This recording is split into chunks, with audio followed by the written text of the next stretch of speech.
Hello, Twitch chat, YouTube.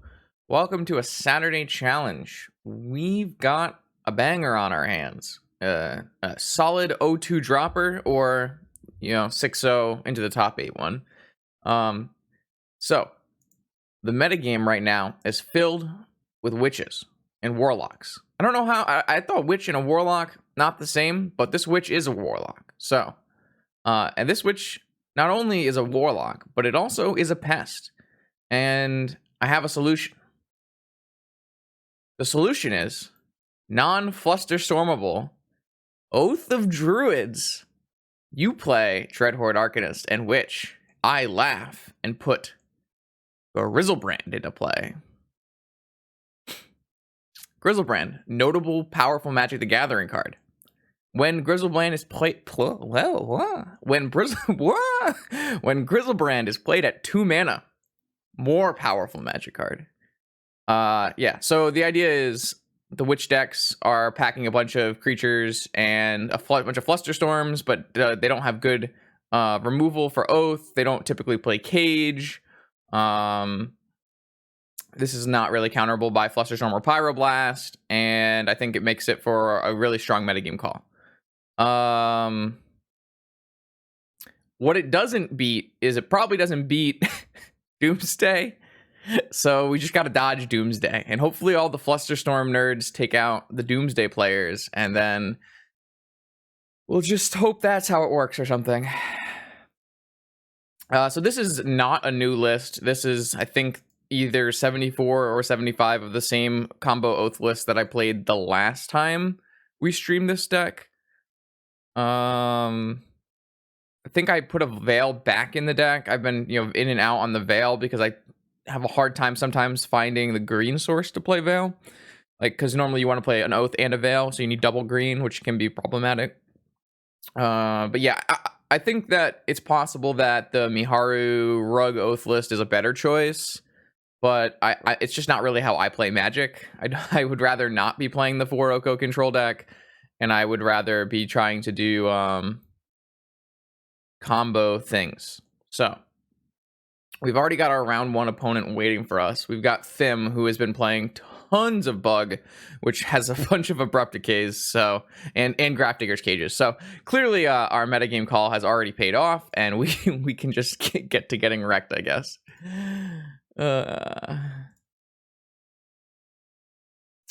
Fantastic. Let's do it. Man, this hand is such a trap. It's such a trap. It's so bad against Bug. I think that's a mulligan. Even though I have Force, Tinker, like the way I see this going is I go Tropical Island, Divine Sensei's Top. My opponent just wastelands me and I lose the game. Already a mulligan because we have a Grizzlebrand in hand. I'm kind of off it. I think this would be a trap. Man, this deck sucks.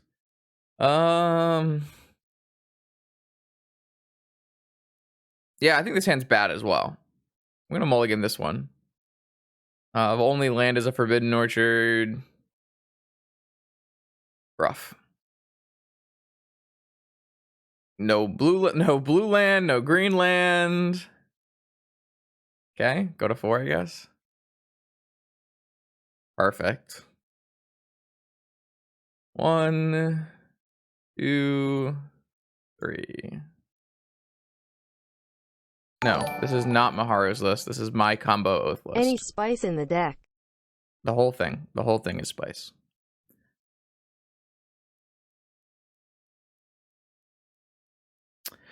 Yeah, so I thought my 7 was pretty bad, so, use the power of the London Mulligan. And then I thought my 6 was maybe keepable, but probably not the best idea. And so I mulliganed it. And then my 5 was unkeepable, so we ended up on 4 cards and hate our life, basically. But I don't know. Theoretically, this deck has fairly strong London Mulligan. Oh, they're just on Doomsday?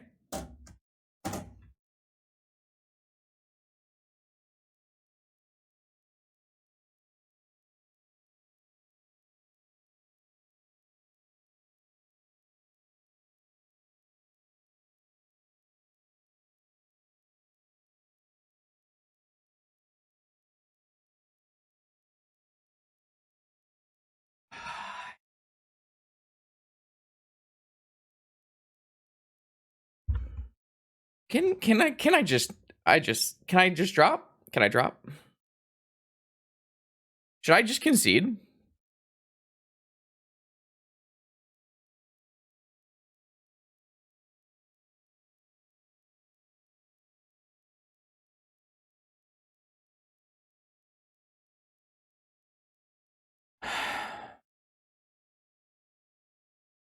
Like, there's a 0% chance I beat a 7-card Doomsday hand on the play with this draw, right?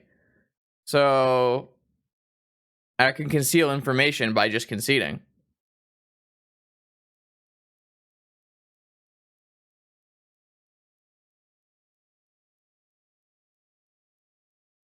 Who gives a fuck? Whatever, look at my hand, fine. I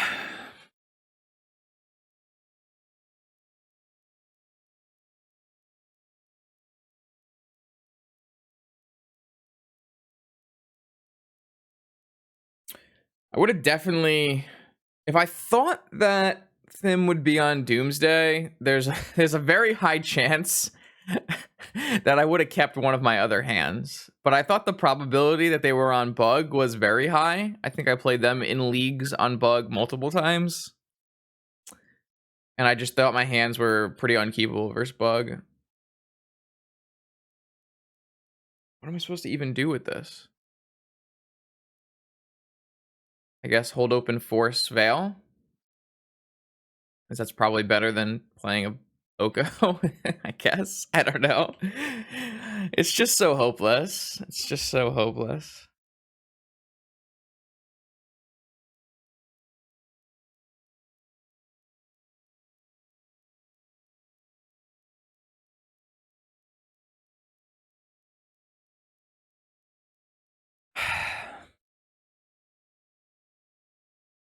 Well, we should have registered Witch.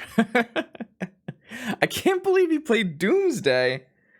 Like, obviously Doomsday's the best deck in the format, but I do think it's not the strongest call into a Witch metagame. I do think the Witch deck should theoretically be beating Doomsday. It hasn't worked out for me, mostly because I'm bad at Magic, but I know Karate beat a bunch of Doomsday players when he won the challenge with the Witch deck. Rainstorm, too? Yup. Put on the gas. I'm trying to pass all these red lights and the stop sign. All right. What can we do? What can we do? I don't know. I'm not sure. I guess we could draw an Oath. And then we have Oath plus Force and Veil backup. But the problem with Oath is it's a, not a 2021 card. So it's not a Thassa's Oracle that wins the game on the spot. I have to go wait a turn. So even if I were to resolve an Oath, I think it's fairly likely I would die before I get my Grizzlebrand.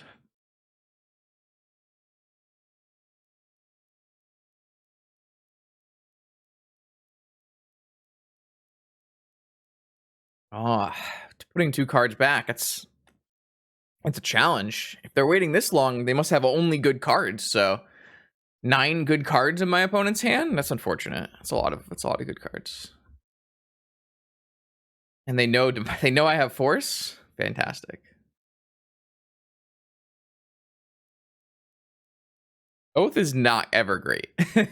Don't spread these lies. But it is fun to put a big Grizzlebrand in play, so.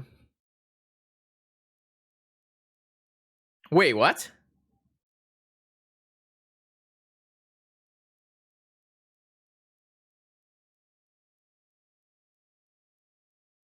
What the fuck deck plays Peak and 2 Underground Seas, but isn't Doomsday? What? What is happening? Well, I'm glad we didn't concede.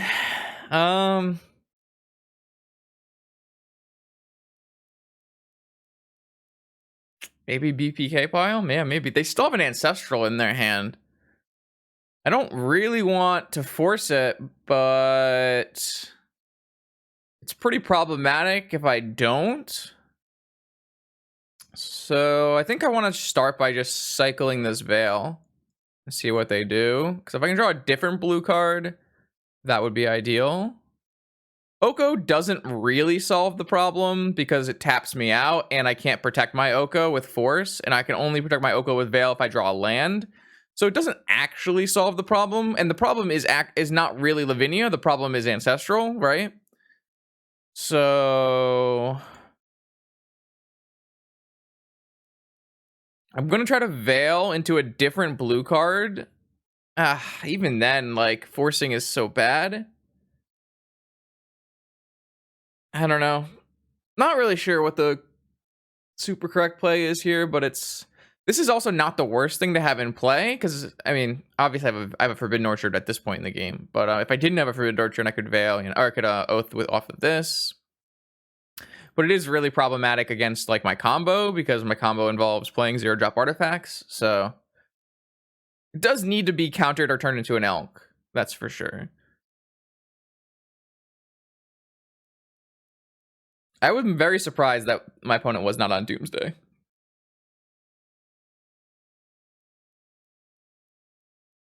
If they want to force this, that's pretty okay for me, I think. They just had mental misstep. Why?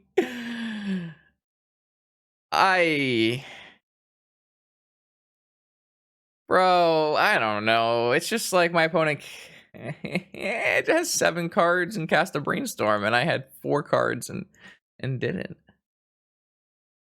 Yeah, so if I force this, my opponent just untaps an Ancestral, but maybe if I force this, I can draw an Oath, I guess.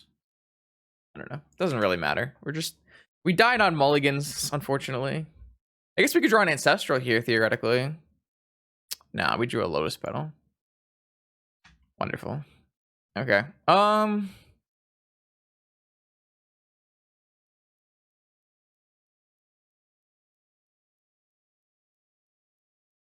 Yeah. Fantastic. There's a mana. Okay, so it's definitely a BPK deck. So it must be Esper Witch or something like that. Oh, is there Tinker? Okay.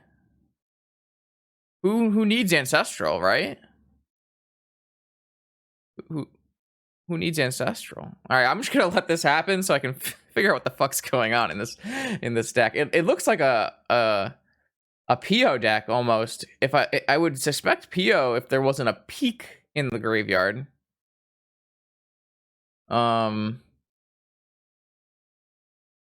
Maybe just yeah, it could be an Esper Brian Kelly deck, or could still be PO, just they wanted to play a peak.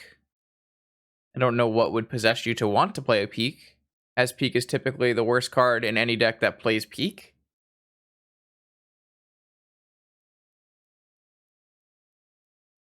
I think it's more likely that this is like an Esper Witch deck. It's like my Grixis Witch deck, but they chose to play white over red, which I would not advise, because there's like exactly one good white card, and it's Monastery Mentor, and you already have Witch, so you don't really need Monastery Mentor. I guess white also gets Swords to Plowshares, which is nice,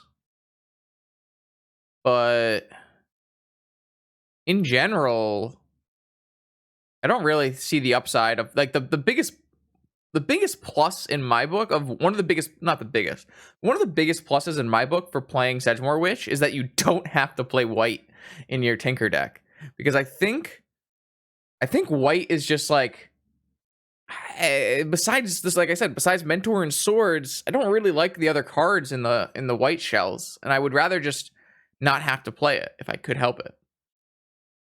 Like, I don't think Lavinia is a super good Magic card, especially in the current meta. It is nice against Doomsday, exactly Doomsday. There's a Tassiger? All right, yeah, I gotta keep playing these out because I gotta figure out what the hell's going on. Is this I don't know where this list came from. Snap Time Walk? Okay, yeah, I see you. Hmm.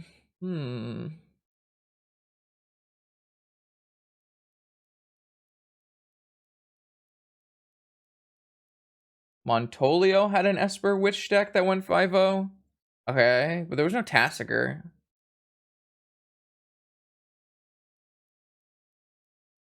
It's not an Esper Witch deck. No, that's just a blue-black Witch splashing Mentor.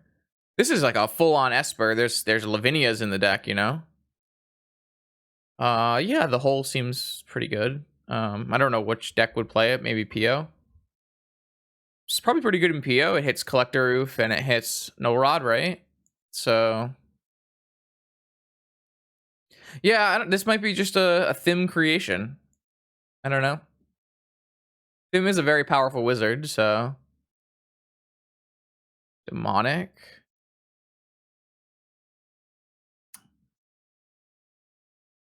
I wonder if they have containment priests in their sideboard. That would be problematic. So it is a witch deck. I mean, that made sense. It's really hard to imagine playing this deck without playing witch.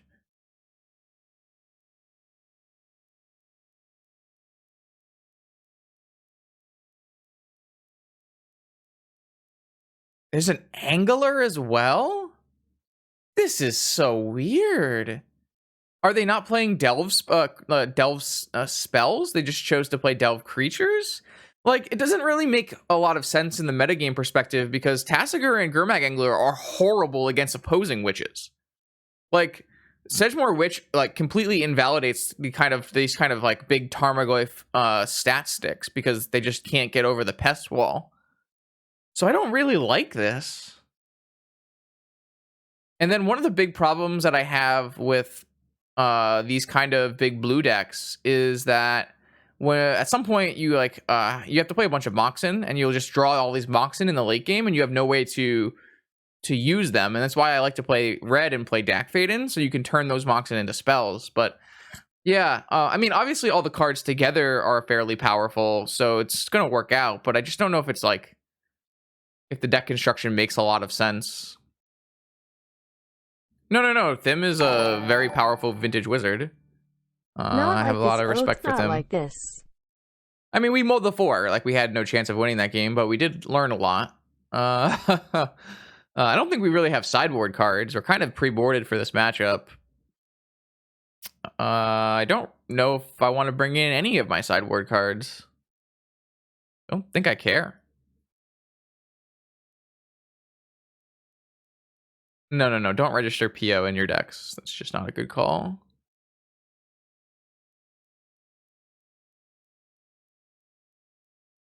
So so I was off. I was off on my read. It wasn't Doomsday, but I like I said, I don't think we have cards to bring in. Not that we would have cards to bring in against Doomsday either. I didn't really edit the sideboard here, but the sideboard is mostly for shops and Dredge. Like this is like there's 14 cards in the sideboard for shops and Dredge. Maybe that's like overkill. But like theoretically we have our Flusterstorms and our Veils in the main deck, so we're kind of pre-boarded for blue. I could theoretically play an Abrupt Decay, another Abrupt Decay, instead of a Repeal. It's probably fine. My blue count's pretty low in this deck, which is always concerning.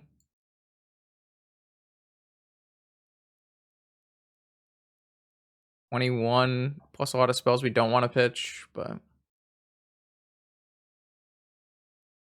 you can play PO and Oath, but it's just like PO doesn't add a lot to your thing. That's the problem.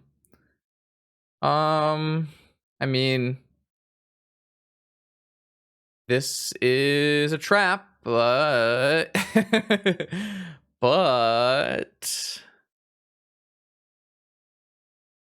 pretty sure it's a trap we take.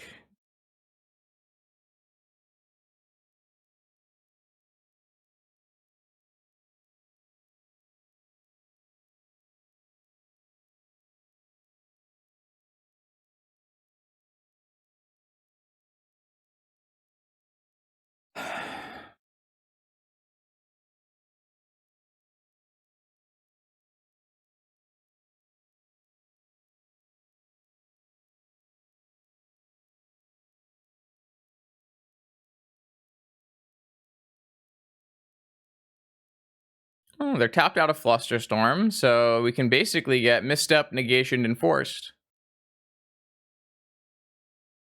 But, you know, make the plays.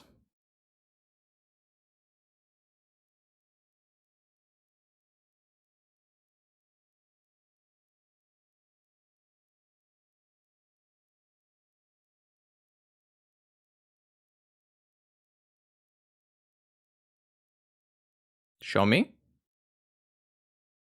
All right, they had Force. All right, so now we have nothing, and my opponent has 5 cards, which is a classic Justin line of put eggs in all in one basket.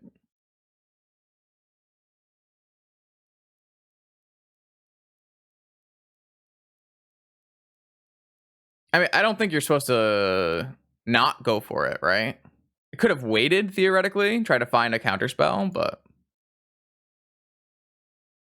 I don't really think that's worth it either.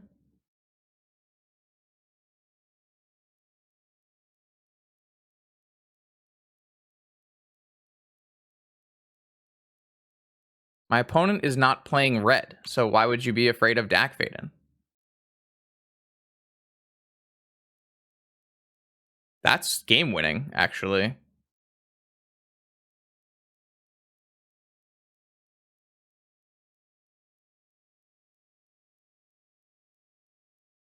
They played 1 top, 1 bottom with Preordain. My opponent can theoretically play Daze in their deck, so I think it's better to play Orchard than to get the Misty Rainforest value. They could also have Fluster, but I said you're just fucking jamming.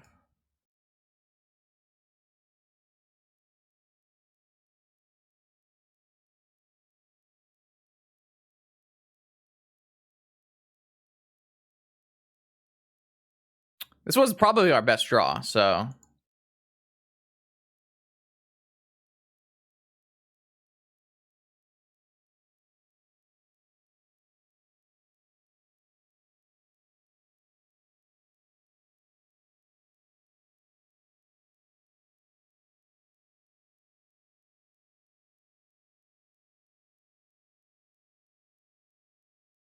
we done?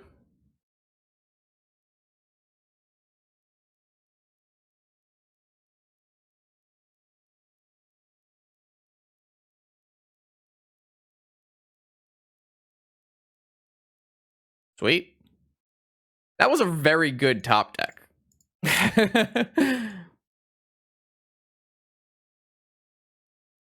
All right, we're done. Beautiful. we had a whole lot of nothing happening. Oh boy. All right. Well, 1-1. The classic Time Vault key. You love to see it. Powerful wizardry at work. Go all in, get punished, and then top deck out of it.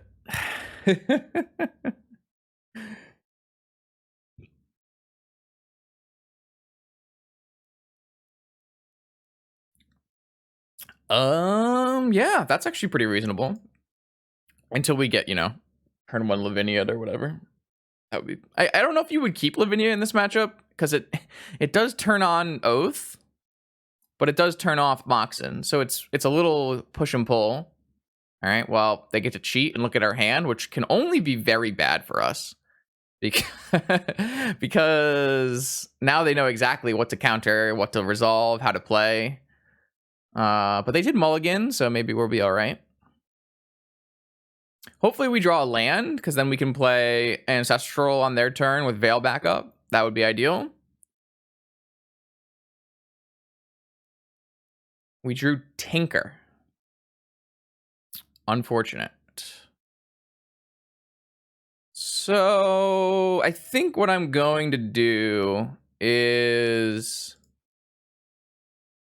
pass and look for a better shot here. I think I'm going to play this key and pass it back to my opponent. I really don't think it makes sense to Ancestral here with the open Flooded Strand.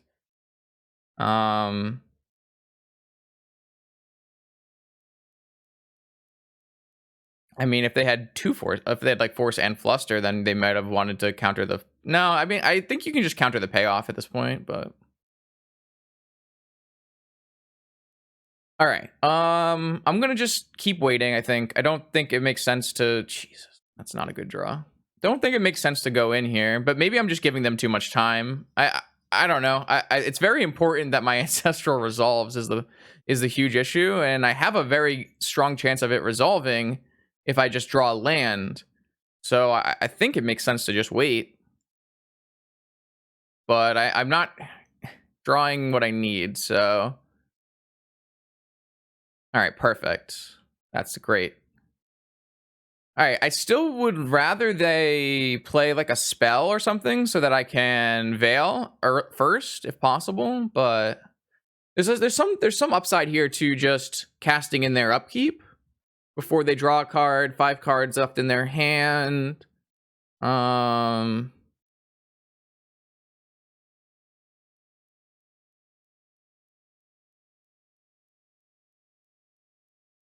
Maybe that's actually even better. I don't think I want to wait more because I want to use. I guess I can't use my Tinker exactly.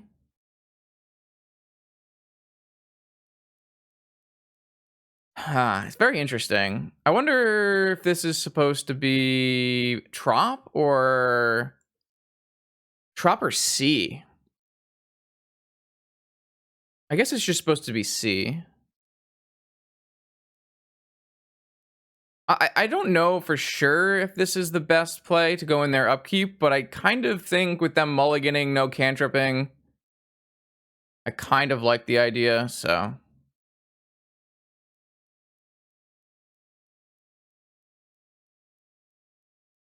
Okay, just resolves. Interesting.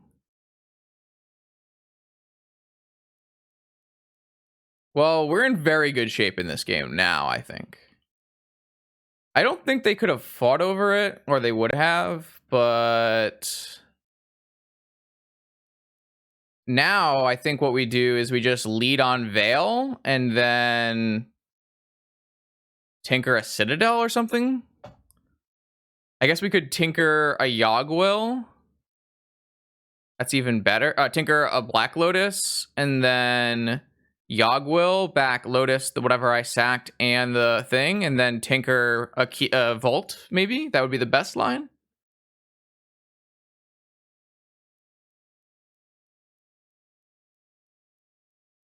I don't have to do any of that. I can just preordain here. They could have like Force of Negations.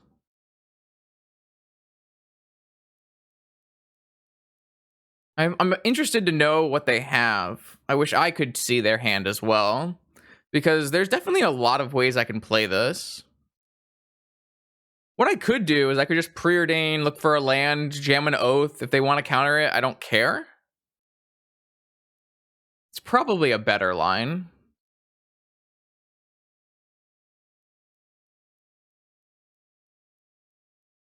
I'd like to hit any land drop here. Time Vault, Force of Will. Why is it so complicated?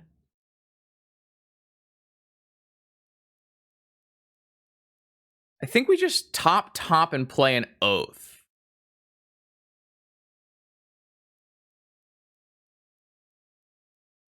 And then next turn we can just play everything. They'd probably like this resolve, but yeah. Yeah, this is fine. This is fine. This is fine. I don't know. Maybe they have a I don't know what's going on exactly. So next turn, I guess we just play Time Vault. And then I have like Force Veil as a library in this deck. Okay.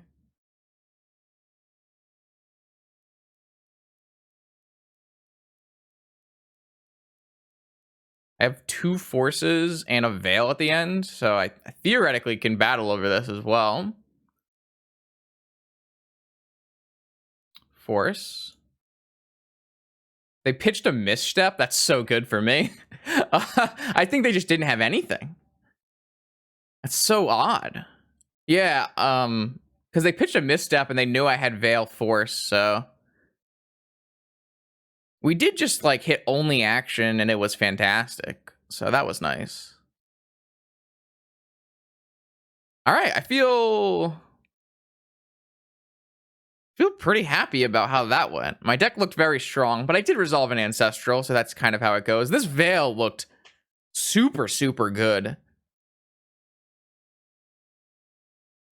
Okay, why not? We just we're actually a Tinker Tinker Vault key deck. No oath required.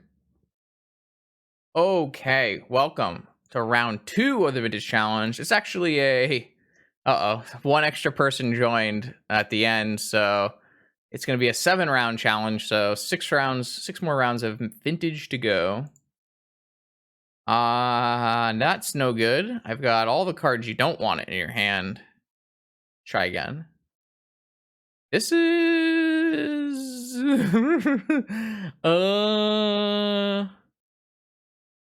I don't think this is a keep either.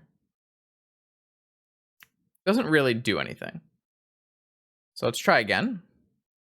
Much better. Much better. Much better. So what do we want to put back? Do I have a Daze in this deck? I don't.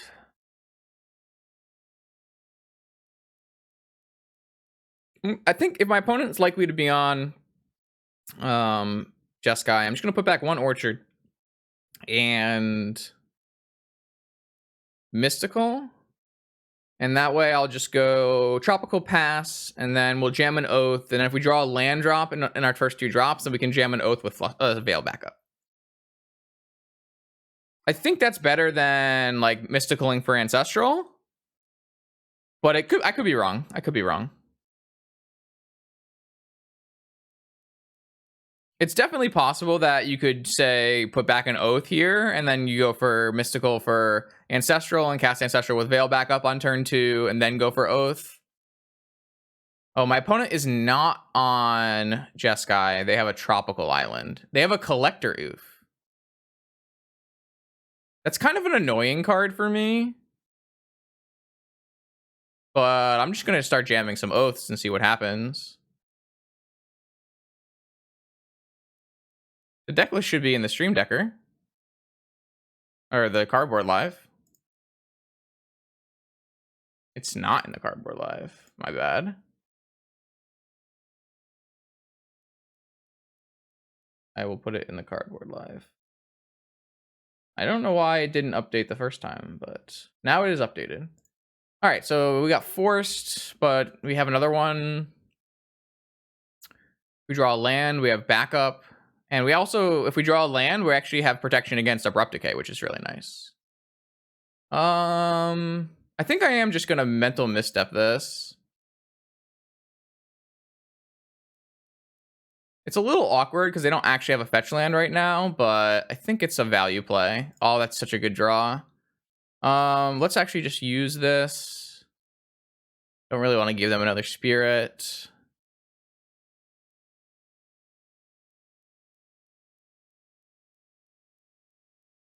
All right, so that resolves, and I'm also protected from Abrupt Decay, which is super nice. And we're going to get a Grizzlebrand, and we should be good to win the game after that.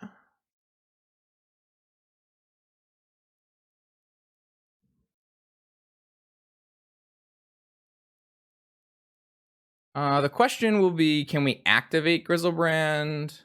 See, this is a card that I definitely would have rather Mental Misstepped, but I think it's still okay. Collector Roof turning off my opponent's Sapphire was really, really good for me.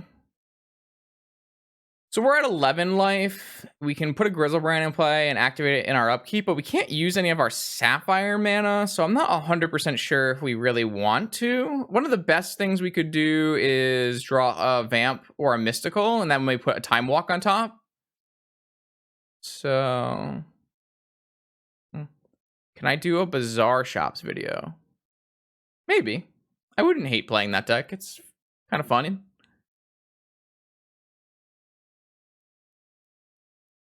So they found a fetch land, which could be problematic. Could be problematic. So let's start with a Grizzlebrand. Let's see how much cards we flip over first. That's the first things first. Raucous can be here and there. All right, so we flipped over most of our good things. We flipped over both Vampiric and Mystical. We do have a Journey in our yard, but we don't want to use the Journey. Oh, we flipped over Time Walk too.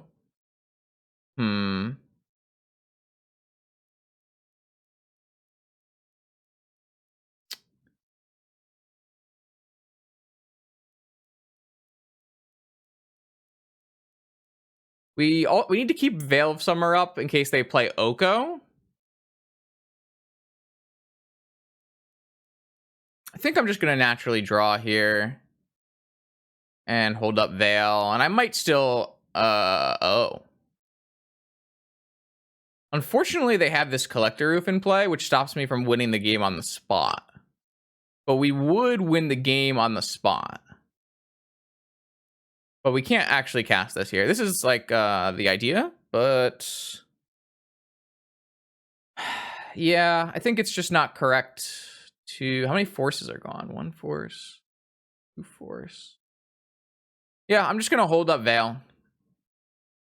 And then if nothing goes badly, then we can just draw 7 cards on the end step. Well, maybe we want to draw 7 cards now because that would let us play a land drop, which might be useful. I'm just worried. If I go to 4, is there any way I can lose? I don't think so. Out of Bug?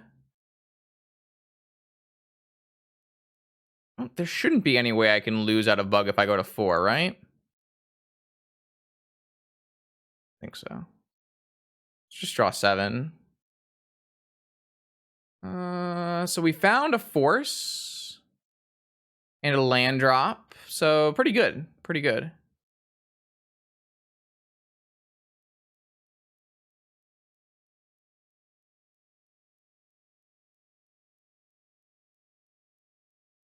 Okay, so yeah, I think this just Grizzlebrand attacking should be good enough.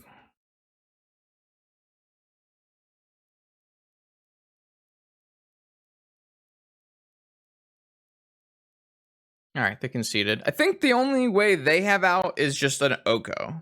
Or a Brazen Borrower, maybe. Depending on their deck list.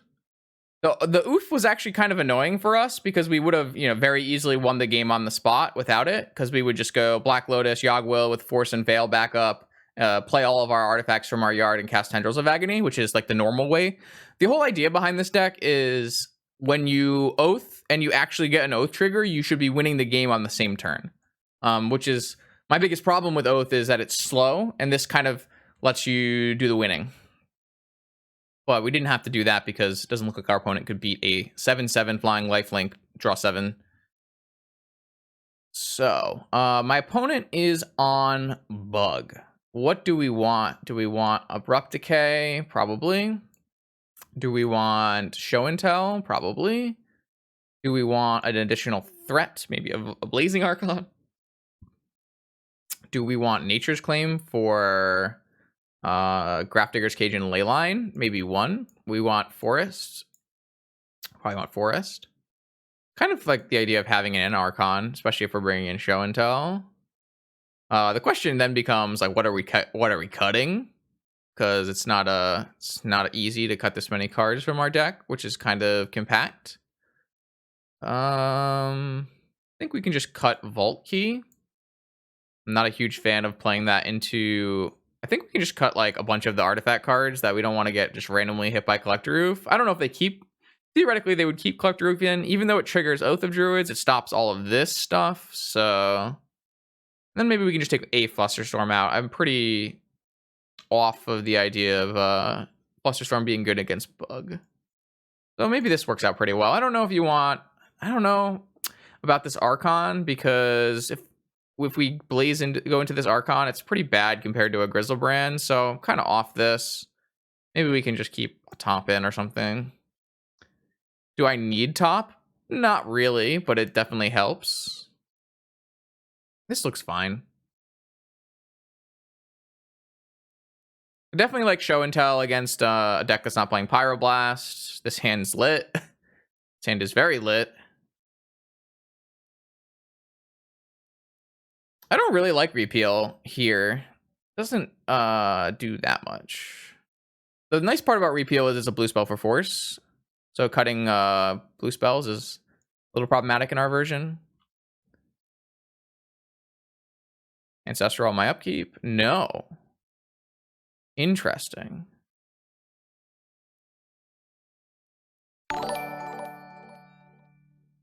Yeah, Thanks no for all problem. the knowledge, Justin. Thanks for the support, Midway. All right, so here's the problems here. If we play our Mox Sapphire, we play into Mindbreak Trap, but if we don't play our Mox Sapphire, we play into Daze.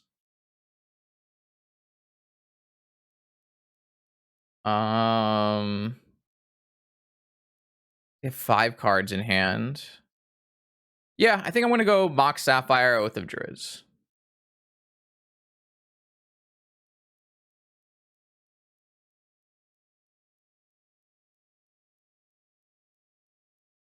Yeah, I guess it's better for Bouncing Cage. Yeah, maybe we should keep repealing. That's fair. That's fair. All right, they had a force. I don't think I want to cast this Ancestral into the Tropical Island. I think that would be asking for too much. I kind of want them to tap out and then let me Ancestral.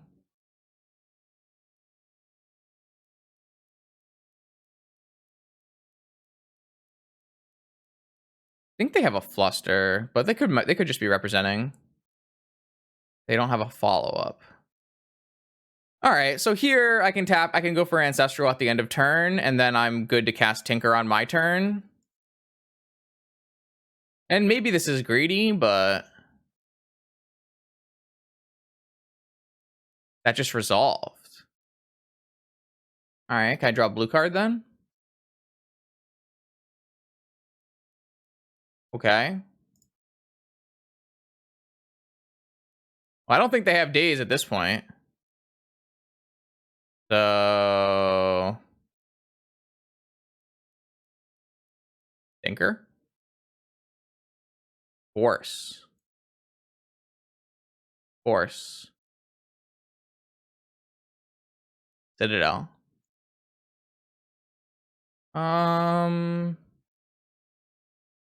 I don't think we cracked that away.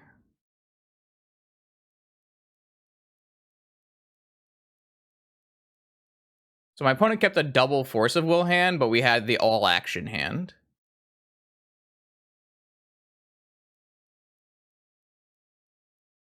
I could get Vigored, is something to consider.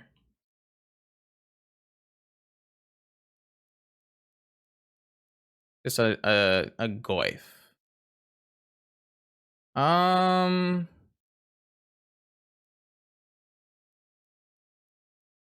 Going to 11 to stop a Goyf. Yeah, I think it's fine.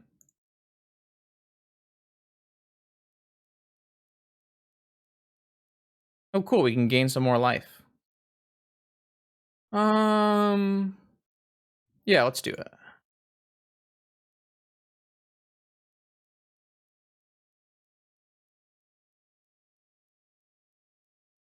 Okay, game is over. Wait.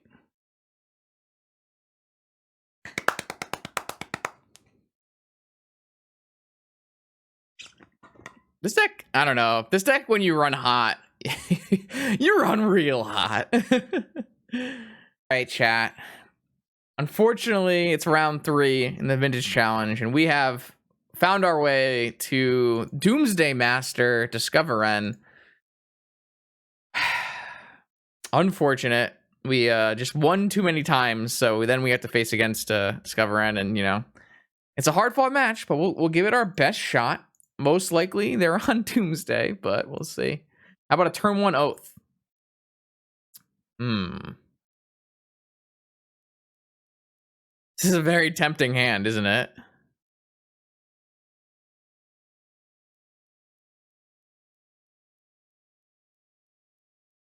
I kind of think I might keep it, though.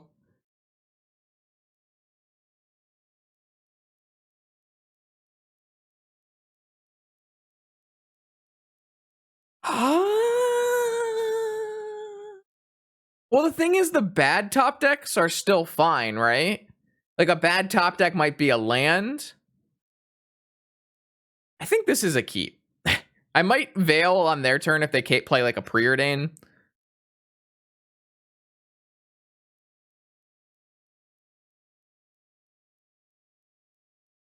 Or if they probe us, fizzle it.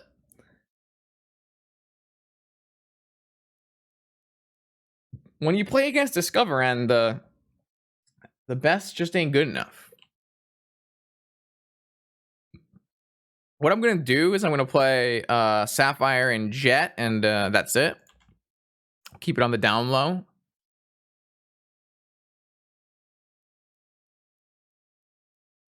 Though the problem here is actually if I fetch Tropical, I need a black source to cast Citadel.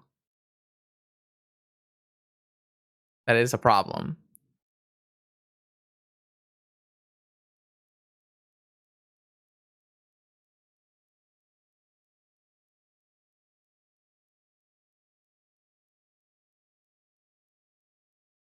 I mean,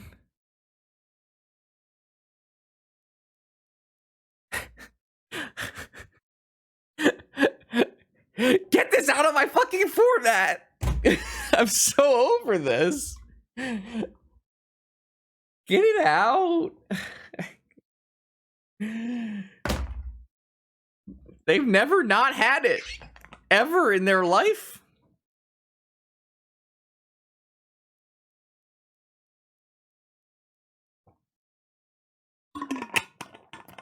Does Veil look good here?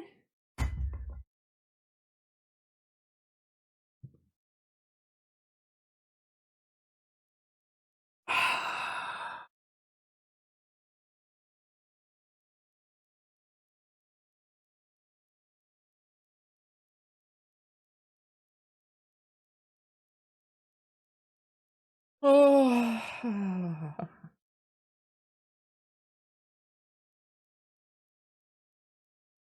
I mean, they probably have force. No.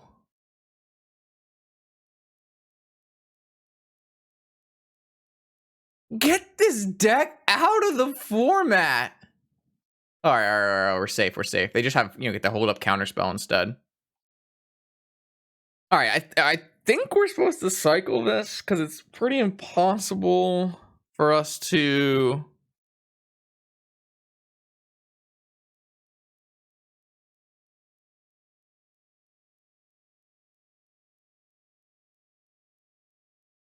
If we draw Lotus, it's very good to hold this summer. I think I'm supposed to just crack and cast this Veil.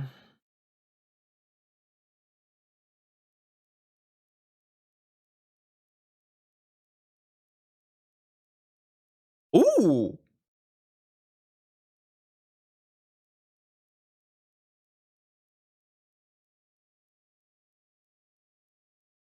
Just get Black Lotus? Make them have a counter?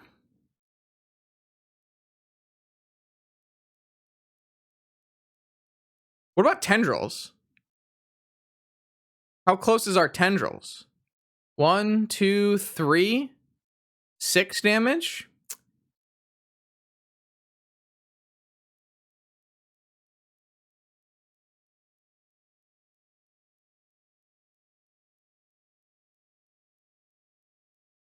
Why does Yagwil help me if they have a counter? If they have a counter, we lose. No matter what we take.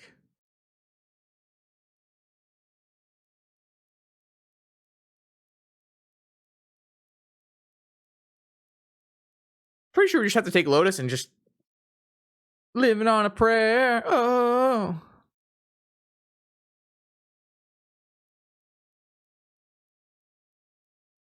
I could take Abrupt Decay. But it's Discover End. You think they built their pile knowing that they could lose a Lotus? Probably. That'd be the next level gamer play, though, wouldn't it? Just take an Abrupt Decay and Abrupt Decay the Black Lotus. All right, I'm taking a Black Lotus and I'm just gaming.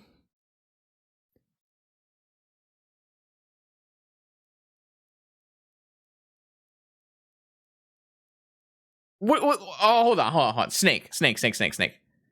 Anything we do, if they have a force, we lose. I am not under a veil. I'm on my opponent's end step.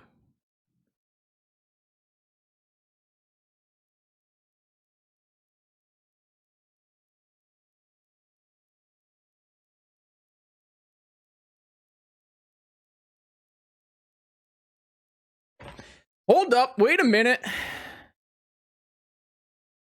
Cast Memory's Journey, target you.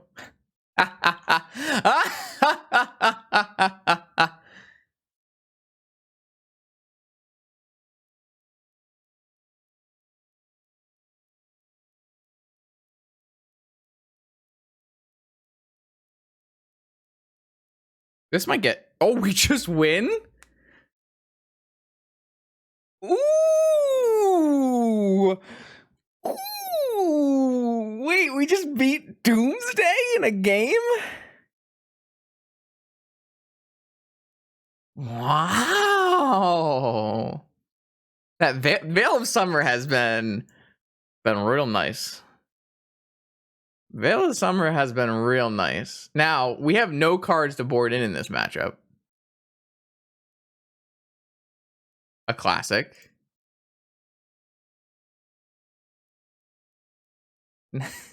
A solid 0 cards to board in. I guess we could board in Show and Tell, technically. Because Repeal is kind of garbage, right?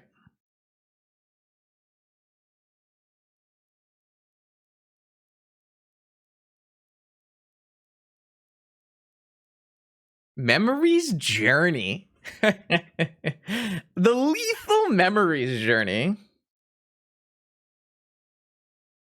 Oh yeah, I forgot I have an Abrupt Decay. Yeah, I should have probably put the repeal back in for the Abrupt Decay. Probably. I think this hand sucks.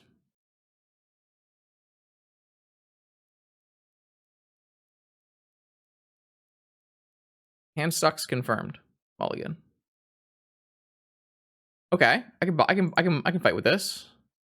Oh, if I put the Preordain away, I have Force Vamp for Tinker. Yeah, that's exactly not me. Exactly. I thought that the whole way through. Yes, exactly. Abrupt Decay is for when they opposition agent us. Perfect.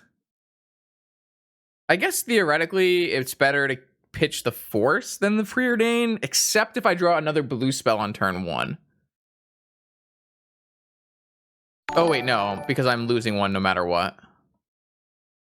Yo, Sneak. Thank you for the 5 gifted.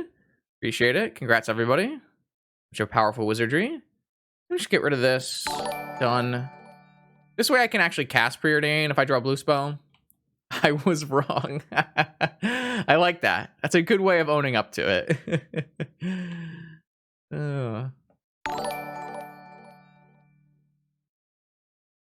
Preordain. Fair. Resolves.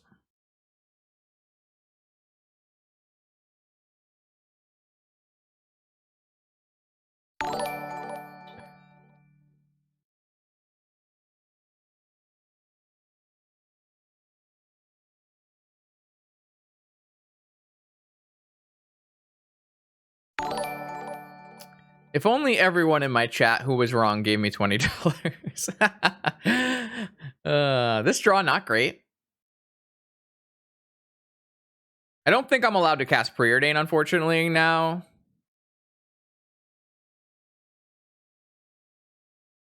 This game's gonna be tough.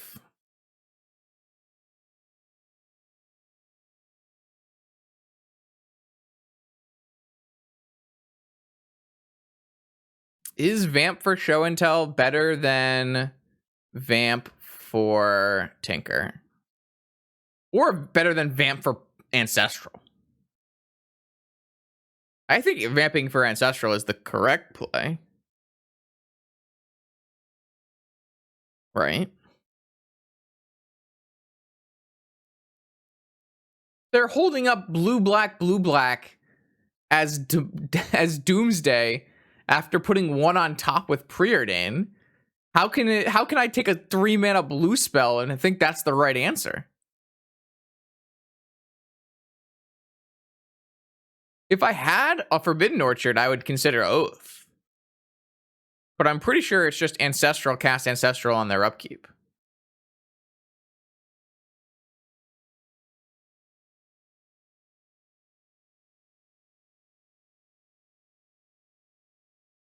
We're not going to win. We're going to lose. We're playing against Doomsday, chat. Come on.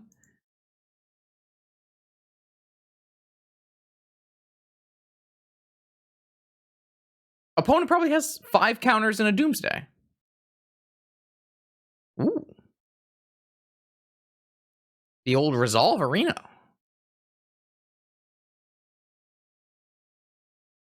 They probably just don't care because what's drawing 3 cards to winning the game on the spot, right?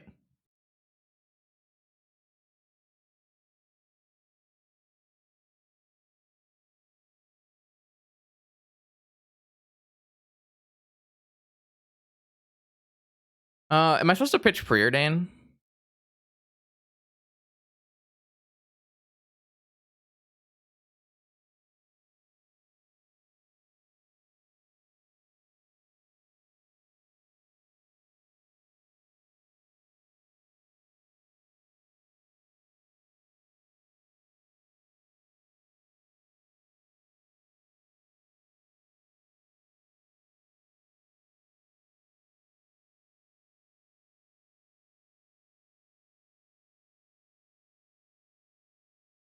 All right, we gotta hope they don't have a second one. No, there's no Sanctuary in our 4 Forbidden Orchard 12 land deck or 13 land deck. Damn, they had another one. Unlucky.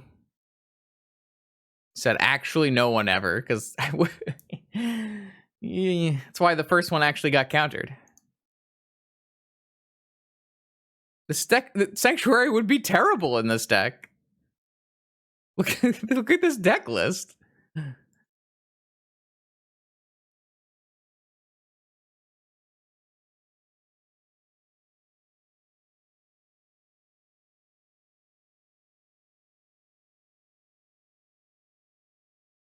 Yeah, unfortunately, it just doesn't matter.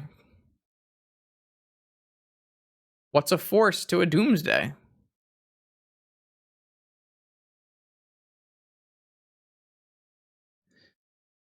I think they had counter spells and they just didn't care. I don't think we would have won if we show and telled or anything like that. Let's repeal and so this abrupt decay. Doomsday is pretty unbeatable as a deck, and Doomsday is super unbeatable if it's Discover End playing it. So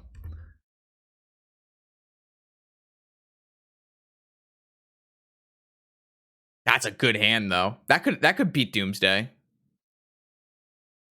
That could beat Doomsday for sure.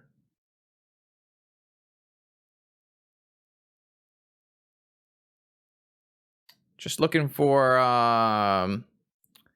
Ancestral on their upkeep, Forbidden Orchard, Oath, pass, double counterspell.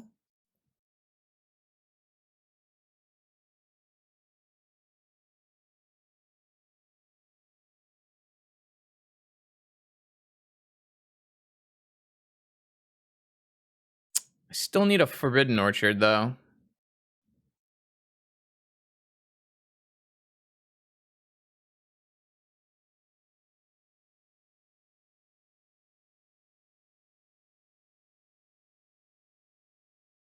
No. Ancestral, no, it doesn't work.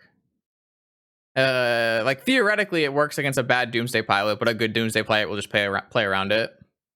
And this is Discover N. I think that what the I think that most of the lines involving fuck.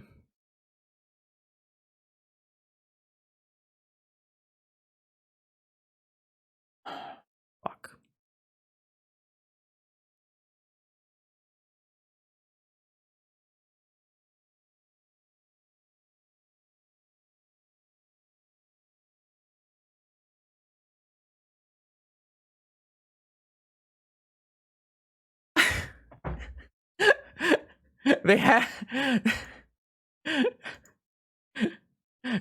their hand was Underground Sea, Dark Ritual, Doomsday, Black Lotus, Mental Misstep, Force.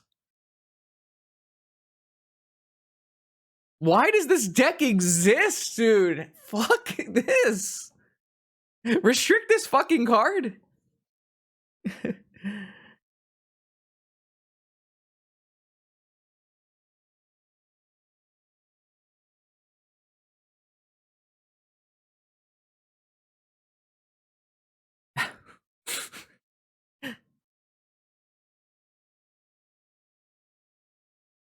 My hand was Ancestral, Misstep, Force of Will. And I'm just nowhere close to being able to play.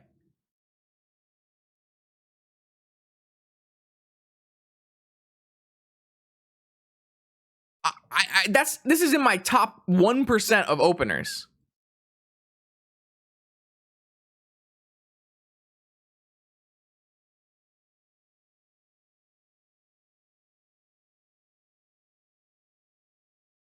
Stupid.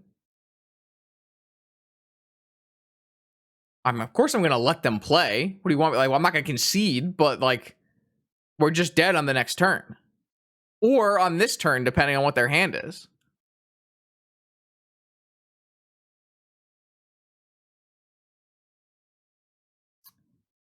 I don't know if I was.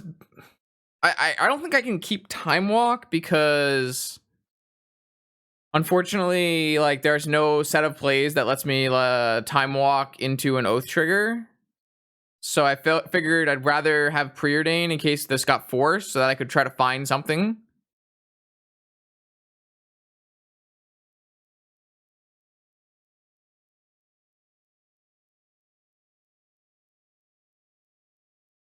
This deck is too much, man.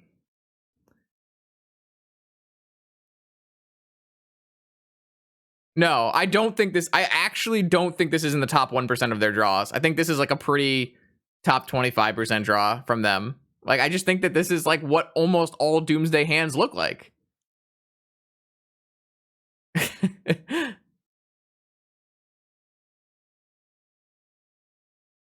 And there's like very few hands that are better than the ones that I had just right here in my deck. Like, I can have different kinds of Lotus Tinker hands, or like turn 1 Orchard and like couple counterspell hands, but having Ancestral Misstep Force hand is like real good. Leave Doomsday alone? No. That's the problem.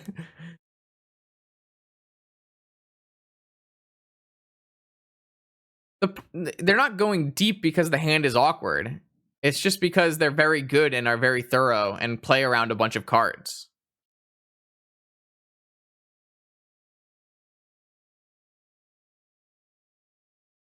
I like how if they wanted to, they could have Mental Misstep my Mental Misstep and still resolve Doomsday without Black Lotus.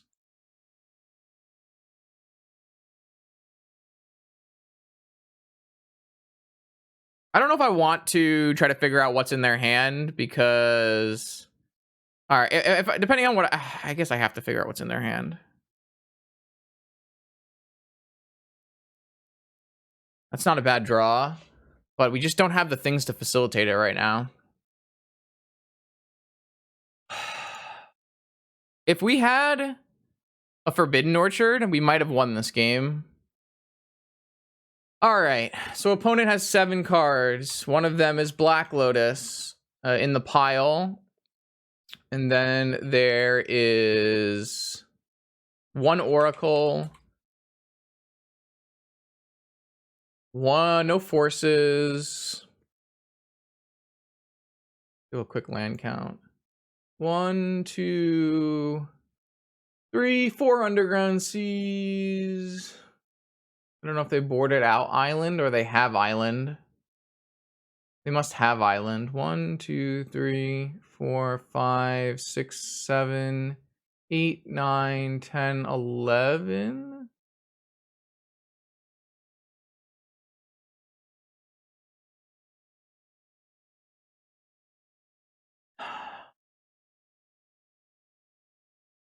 Where's Gush?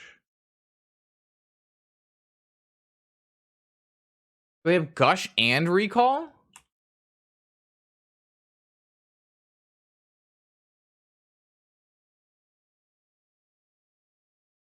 And 2 dazes? Depending on what they boarded. They have to have another land, right? If they have Gush in their thing.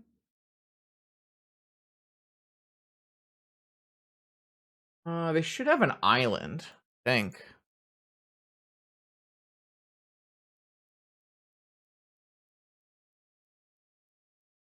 They have a Dark Ritual missing?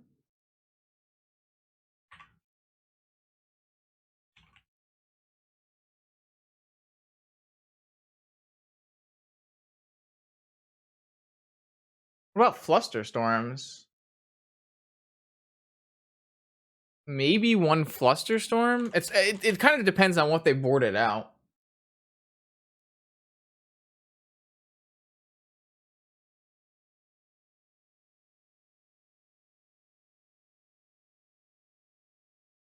Dispute, Trap. They brought in Trap.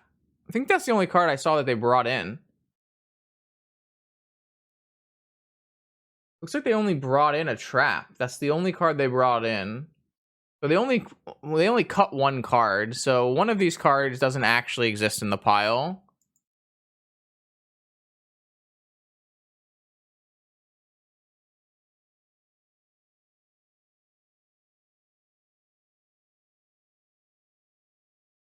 One, two, three, four, five, 6, 7, 8, 9, 10, 11, 12, 13. So it's just Island.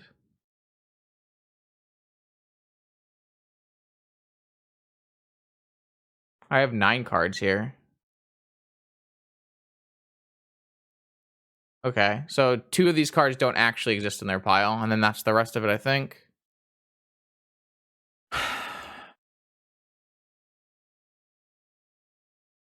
So the problem with holding open force is we just die.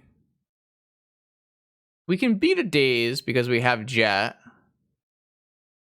But so the problem is, even if we preordain, what are we preordaining into?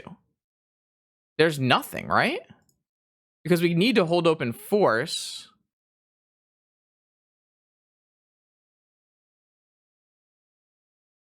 So it actually kind of came back to bite us that I didn't take this time walk. No, because I couldn't have oathed and time walked.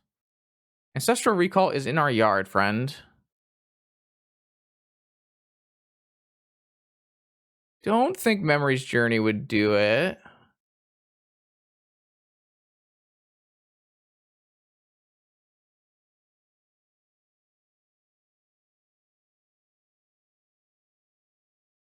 I just don't know what we would actually preordain into. That's the problem here. There's like nothing good.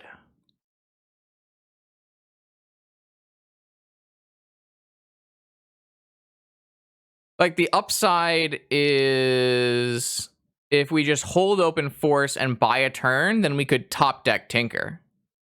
That's the only upside, right? So there's no reason to preordain unless you want to just dig deeper. The problem with preordain. So the thing is, if they have ancestral, we want to be able to beat Flusterstorm as well, right? So then we shouldn't be tapping out. Actually, no, we would be fine. Unless they had Gush and Lotus on their top. That depends on what their cards in hand are.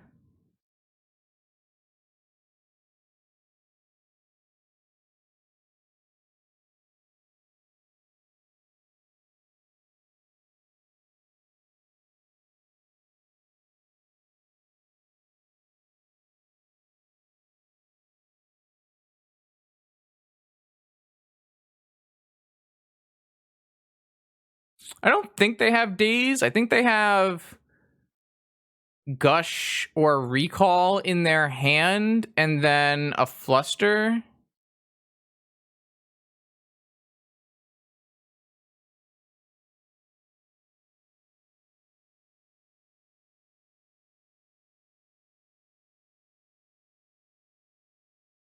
I would guess that these dazes are not in.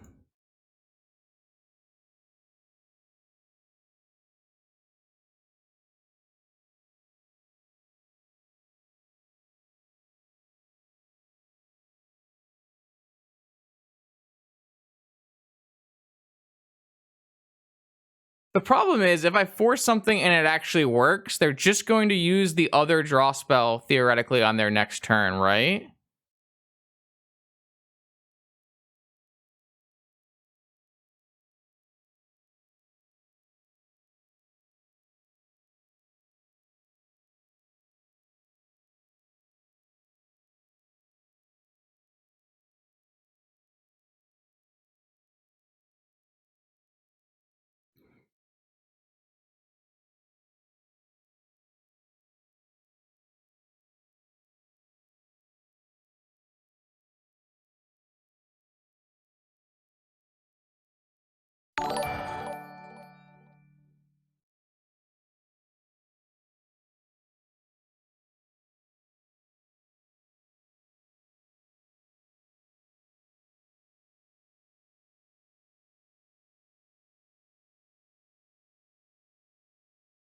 Can we get to a point where we just force the Oracle if they just have a Fluster as their only protection? No, because they can make mana with Dark Ritual, theoretically, like make a bunch of Storm. What's the most they can Storm? One, two, three. The problem with putting Stifle in sideboards is you actually die without mana most of the time. Like, we're very lucky we actually have mana to play in this game. You might notice it's only turn 2. Most of the time, you just don't have mana and you die and you can't stifle anything. So it doesn't really help. Oh, I didn't. Thanks for the raid, Doomwake. Welcome, everybody. We're playing in round 3 of the Vintage Challenge, 7-round Vintage Challenge. We're playing against Doomsday Master Discoveren, and they've currently resolved a Doomsday where we think that the remaining 6 cards are these. The dazes are the ones unaccounted for. We think they may have sideboarded them out. So Discoveren's going to wait here. Discoveren is going to wait here. So what is the highest storm they can get? They can't cast multiple draw spells, right? So their highest storm count can be 1, 2, 3, 4. Fluster on my 5th one, so I can't pay for it unless I draw Lotus.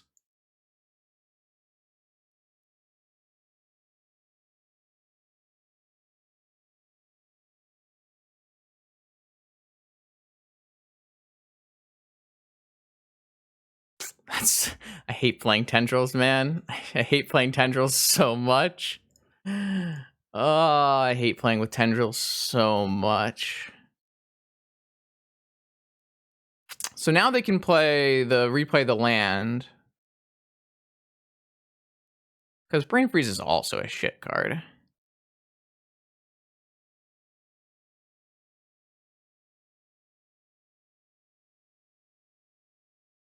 All right, so if they choose not to go on this turn, then there's some value in holding up 4 mana. But if they choose to go, no matter what, if they had the Fluster as one of their top 2 cards, which they should, it's just not going to work out. So I think we actually have to cast Preordain now. But we don't really get anywhere.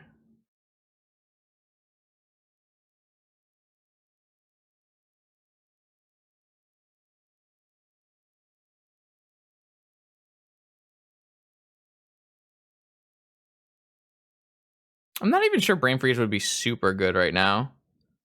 If they're, I guess it would beat their draw if they didn't have a Fluster in hand. I guess it would be fine, right? We would go Preordain, then Brain Freeze, and we could pay for... No? I don't know. I don't even know if Freeze would be good enough. It might be good enough, but... All right, I think I have to cast this Preordain, and I think I have to cast it off this island.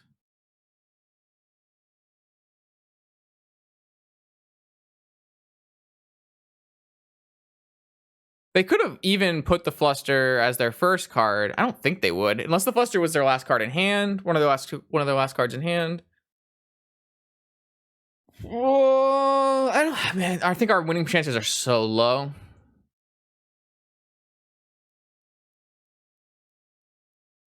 They wouldn't tank over this unless they had Fluster, right?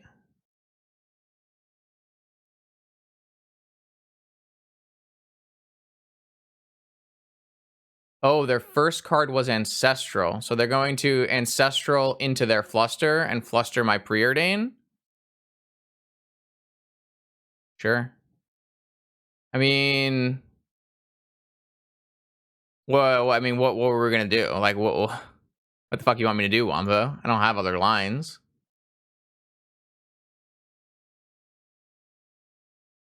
They're not allowed to Fluster the Preordain, though, right? What if I have a Force? On their next turn, they would lose. What about Tendrils now? It's still gonna be only 6. These Tendrils have been so short. Actually, wait, yeah, no, wait. This is Storm 3, so it's 8. They go to 1. But they have Fluster in their hand anyways. So it's no good.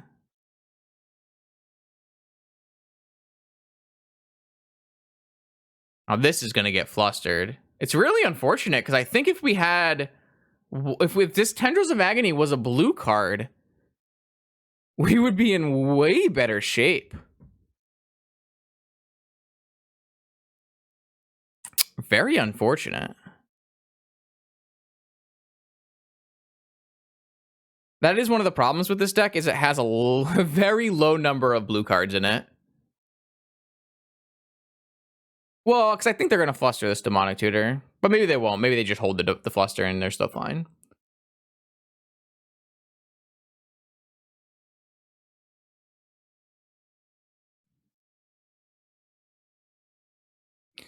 Yeah, if we had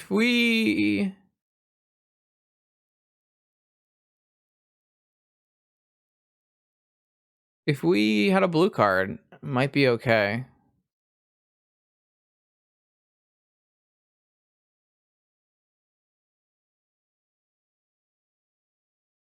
They definitely have the fluster in hand because I guess they could technically have a daze in hand.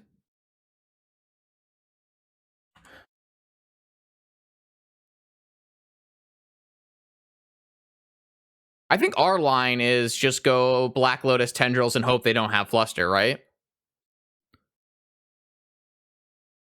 Because we don't have Ancestral to target them.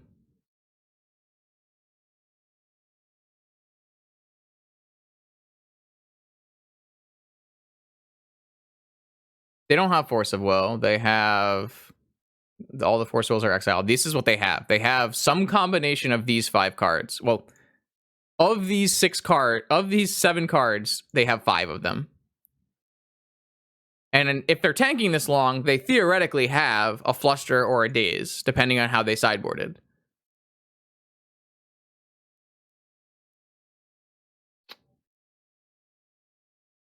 Ancestral's in my yard, so I can't do shit.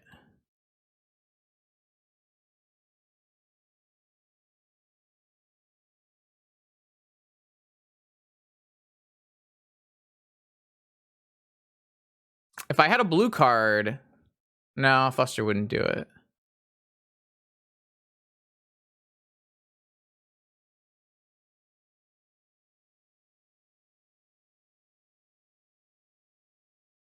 I think my only line is Black Lotus, Tendrils, hope they have Fluster as their last card, which doesn't make any sense. They would never have Fluster as their last card.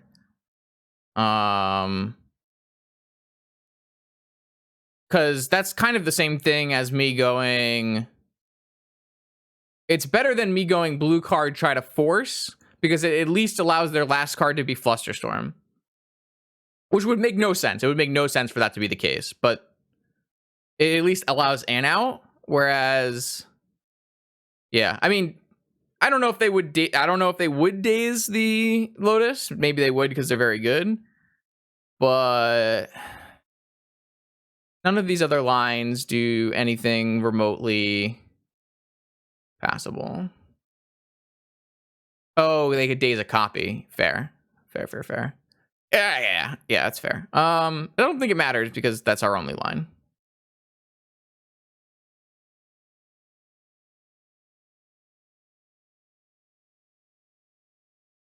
I guess theoretically you could get a brainstorm and brainstorm into exactly force double blue card.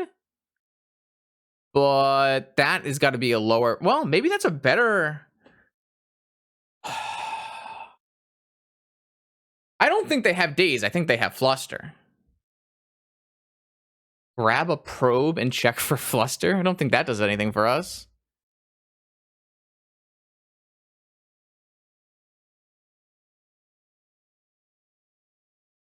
Well, I mean, if they have fluster, we lose no matter what. But if they don't have fluster, we win on the spot if we have Black Lotus. But that would be if they don't have daze.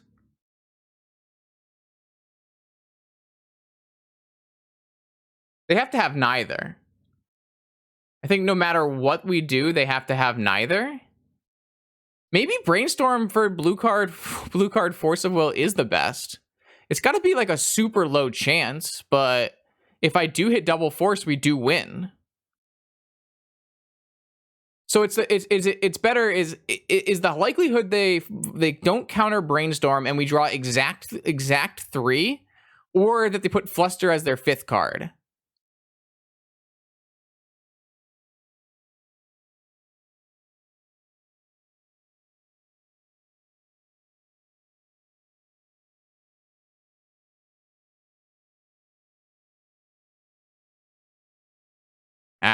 It might be correct to brainstorm, but I'm just gonna try to tendrils.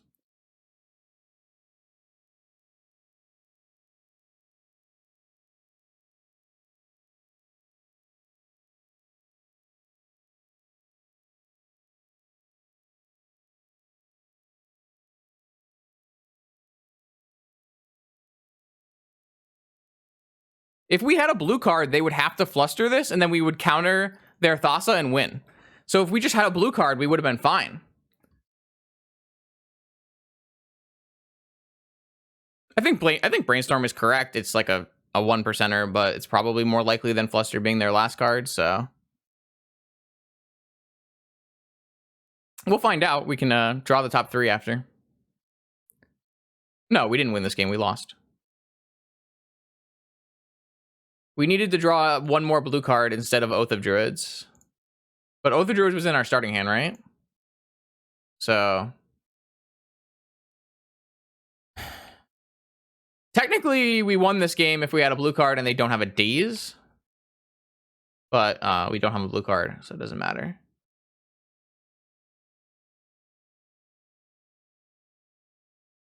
All right, let's check out that 3-card brainstorm.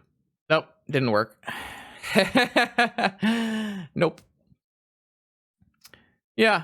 I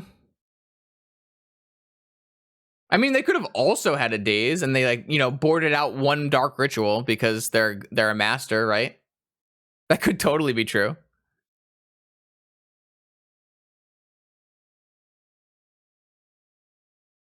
Just board out 1 dark ritual and then start your opening hand with dark ritual Black Lotus. Could have happened for sure. Yeah, I think that it's possible we won this game with a blue card, but that's like a deck building problem that this deck actually just has, is that it has a very low number of blue cards it has less blue cards than I would like to play in my deck.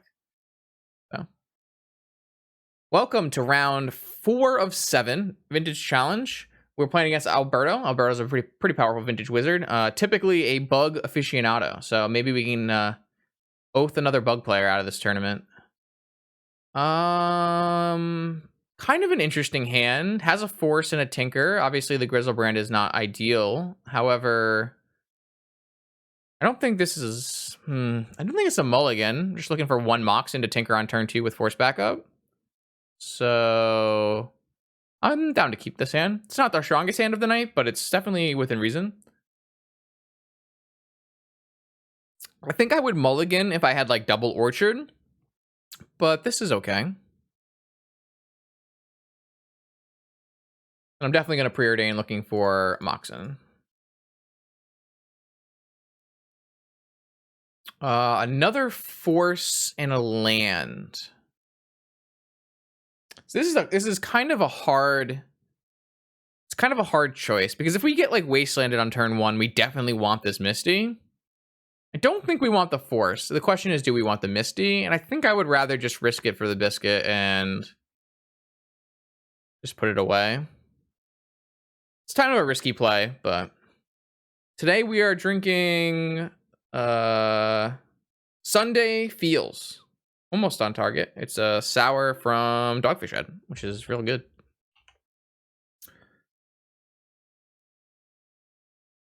Maybe I should have saved it for the DGen stream, though I don't think I want to be drinking a beer at 3 a.m. So okay, so this is not Bug.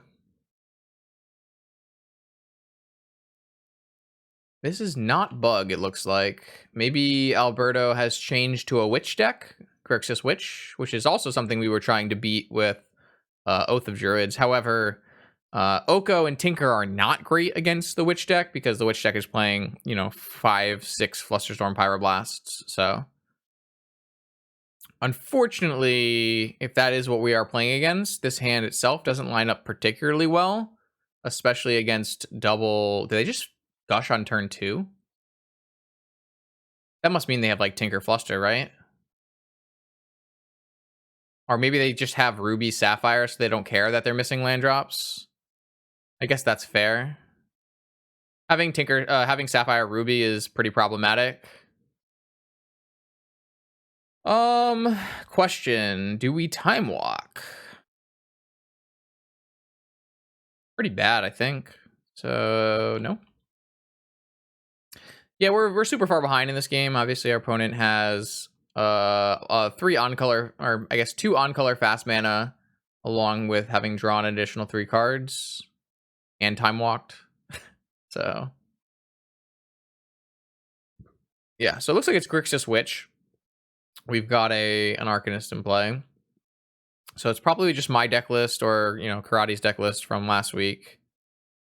We just don't have a great hand to play against this. The best draw is Oath of Druids. Because the problem here is if we drew a Moxen, our Tinker's not, it's pretty vulnerable when they're holding up Pyroblast and Flusterstorm. This deck list should have 3 or 4 Flusterstorms and 1 to 2 Pyroblasts. They could even have both right now. There's some problems with casting Oko in that the nice part about casting Oko is it doesn't get Flusterstormed, it only gets Pyroblasted. But if they have both, then we still get wrecked after we force. And they do get double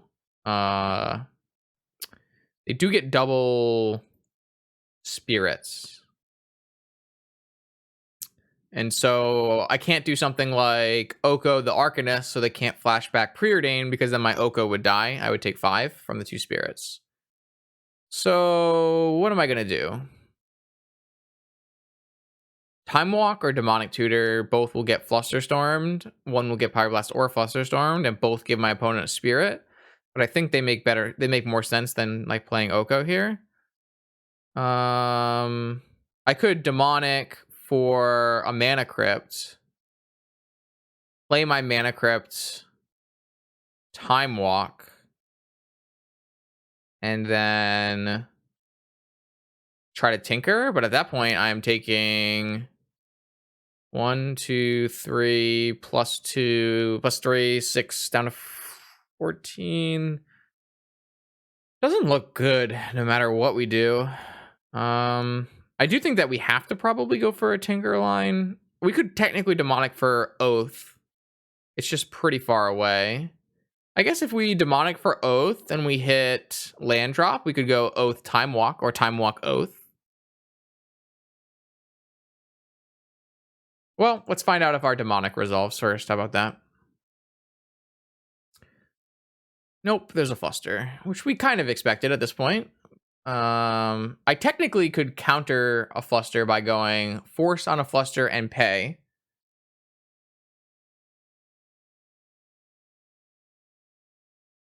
but I think that would be too much. So I'm gonna let it happen. So the reason we play Forbidden Orchard in our Oath of Druids deck is because Oath of Druids needs your opponent to have more creatures than you to trigger. So if your opponent doesn't have a creature, you can never trigger your Oath of Druids. So for decks that are not playing creatures, you have to give them a creature, and sometimes even decks that do play creatures will hold back their creatures, and so you have to use a Forbidden Orchard to give them a creature to trigger your Oath of Druids.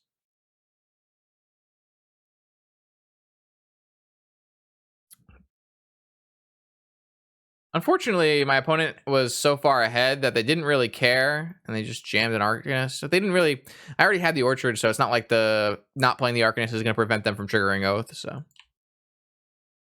Oko can also give opponents creatures. This is true. Oko's very, very versatile. If you're playing like the rug controlling Oath deck, I definitely recommend 4 Okos in your deck. But in my deck, it's a little worse because it's just not that good at controlling the board because I don't have really controlling cards I'm trying to combo. So my opponent went top with this Preordain, which signals very bad news for Justin. Not a bad draw per se, as it might help us resolve something, but I think I'm just gonna time walk and see if we can't find a Moxen, and that way we can have Tinker, Force, Fluster, and just hope it's good enough. We are very, very far behind in this game, and we do need a little help. They just have a Pyroblast. Sure. I'm okay with them Pyroblasting my Time Walk, seeing as my Time Walk currently doesn't do anything. Unfortunately, if they find a Preordain or... come on. I was gonna say a Preordain or an Ancestral. That would be bad for me. Because they're just gonna flash it back with Arcanist, but... I will try to counter this, see if it happens. I might have made this witch deck too good, chat. I'm sorry. my deck building skills on the other side of the table might be a lot better than my deck building skills on this side of the table. They had a Preordain anyways. All right, so now we're on like super hope and pray, even though they're gonna draw 3 more cards. They went top again with their Preordain. Yeah, it's just super over. I think this game was probably with the keeps, even if we had drawn best and like drawn a mana crypt, it would still have been very, very hard to win through my opponent's draw. The on-color Moxen are so much better than the off-color Moxen. It really shows here. But we'll give it the one last go here. If no, never mind. They're just gonna get a Flusterstorm with this Merchant Scroll. I guess I have to force that, theoretically. Oh, they didn't get a Flusterstorm. They got a Force of Will. All right, well then maybe we'll play... This is a Tinker.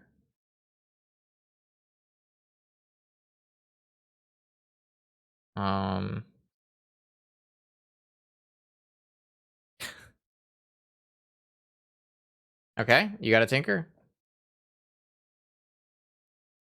I theoretically could have kept the Oko, and then after they forced, then... Oh, they're just gonna let it countered, and then they can't lose? Yeah, that's fair.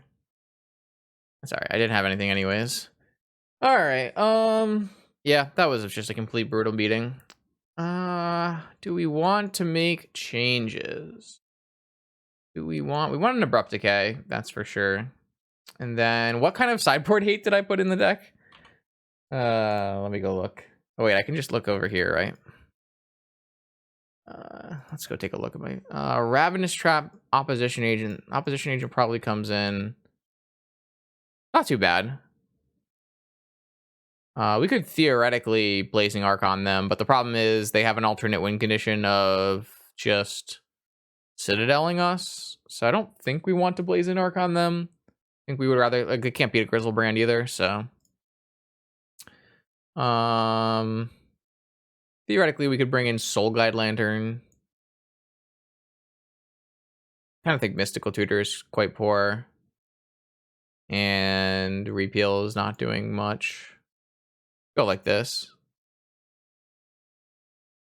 I think Leyline is too niche, and I would not be boarding it in against... If it's my version of Breach, I'm not even playing Delve spells, so Leyline is just stopping Arcanist and Sanctuary, which I think is not good enough. If it's a different version, where you have 2 delve spells in your deck, it gets a little bit better, but I still wouldn't play it. I think it's a trap, and it just is giving or taking away cards out of your hand. I think Leyline not quite good enough against the Grixis Witch decks. Yeah, I think this is fine. I mean, this is the matchup we wanted to play. This is I think this is like my metagame call, so if we get crushed by it, then it is a little unfortunate, right? Maybe not the best metagame call then, but it was a tough hand. So, and we didn't get to do the thing that I think is actually good against my opponent, which is put Oath into play. Because my opponent is playing a Dreadhorde Arcanist, 5 or 6 Dreadhorde Arcanists and Witches, which are really, really bad against Oath of Druids. I think the list should run 3 Witch, because I think Witch is like the best card in the deck. So I can actually go down 3 cards here. So I'm just going to Ancestral on my turn.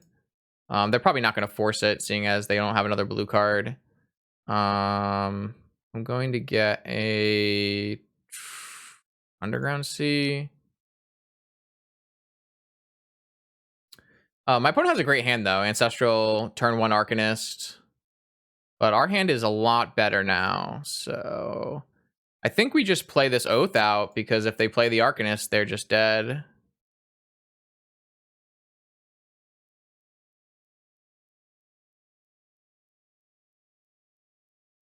Like, this is the idea. It lines up so good against Arcanist Witch. So it looks like they're going to try to draw a blue card and cast Ancestral with Force back up instead. The cool thing is, next turn we can go Oko and turn their Jet into an Elk to trigger Oath of Druids. I am going to just get rid of their Force of Will.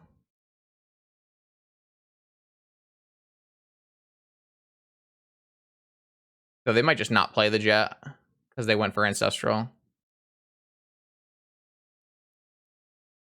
All right, so they resolve this, and they resolve this. Hopefully they just play this Jet out. Yeah, all right, that's really good for us. All right, I'm going to turn that into an Elk, and then we're in great shape. I will play around Daze as it's possible. Blue, green, Ruby, Oko, Elk, your Soul Ring. And then next turn we have a Grizzlebrand with 1 activation on upkeep and a Yogwill, so it should be in great shape here.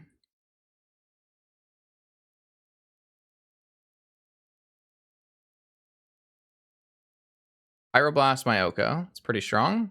Attack me. Now I can't activate Grizzlebrand twice. So target you. Yes. Put a Grizzlebrand into play. Vampiric has still... Yep, all right. All right, so that was the plan, and that was perfectly executed. That is the exact idea that I had behind the metagame call. This is the whole idea. But can we do it on the draw in game 3? That's the question.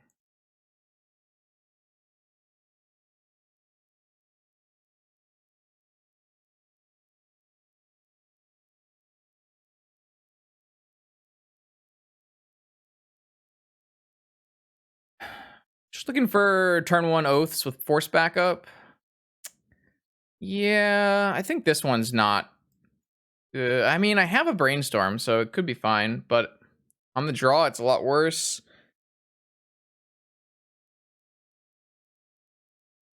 I'm just like super worried that if we keep this hand and our Brainstorm just gets Force or Flustered, it would be really problematic. But I think maybe it's fine. Let's try it. We do have like a pretty solid turn 1. Are we getting Ancestral on our upkeep here? Sure seems like it. We're not. Interesting. Interesting. What do I want to do then? I think I want to just cast Preordain.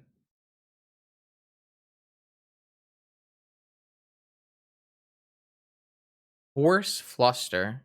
All right, I'm gonna keep a Force, and I think I'm gonna deploy. I'm gonna deploy the key. It's a little greedy. Opponent could like Dak Faden, but I think it's a better use of our mana, and I don't think I was going to ship the key back. So I think it's okay. Ah, cheating. Looking at our hand. Well, that's problematic, as our opponent knows what's going on now. They also know the value of this Brainstorm resolving with my Grizzlebrand in hand. Oh, do they have Tinker with Force backup or Tinker with Flusterstorm backup? Looks like they do. Oh, nope, just Merchant Scroll. Nice, okay. I was very scared that was Tinker there, because Tinker there would have been very bad for me. Ancestral Recall. Did they have a blue drop? They don't have a blue drop. All right, so we have a chance here. Definitely winnable match. Interesting. I think we're just starting with this Brainstorm. We need to get this Grizzlebrand out of our hand and upgrade. Okay, so that's a very easy Grizzlebrand Tendrils go back. And then I think we're just going to slam an Oath right now. I could hold open Flusterstorm Force. That might be better.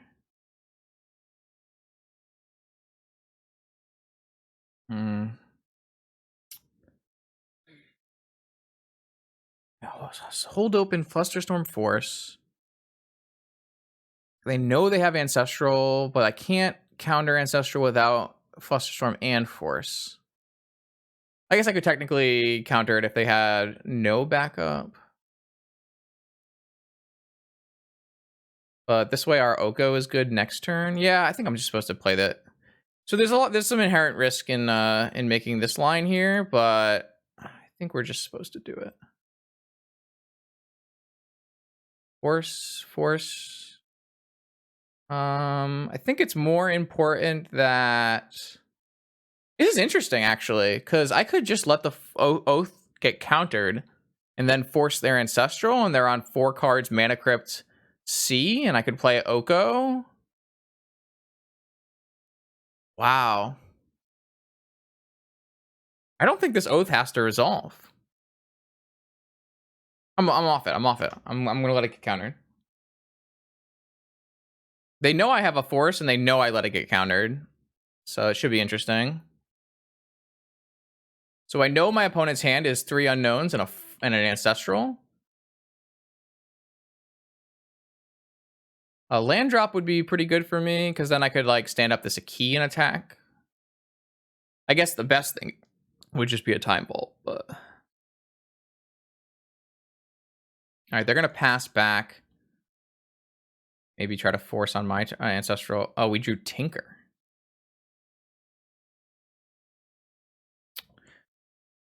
What do I do? What do I do?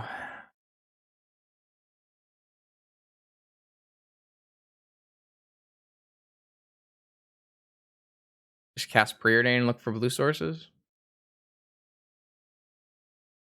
I feel like we just cast Preordain and look for blue sources.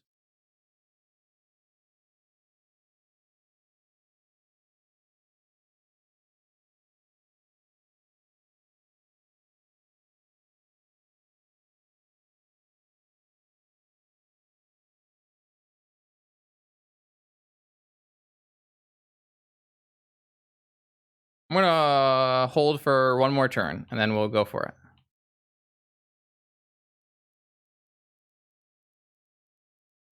I still have Ancestral there because of the Storm stack. Still have Fluster for Ancestral there.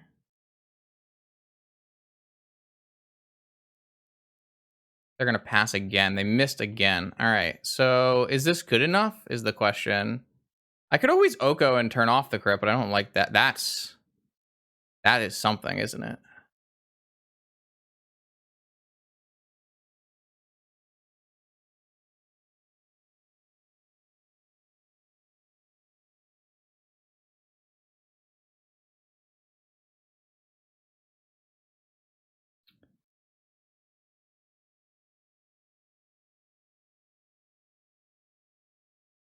This is fine to resolve because I just have to beat Forces and I have Force Fluster. And they know I have Force Fluster.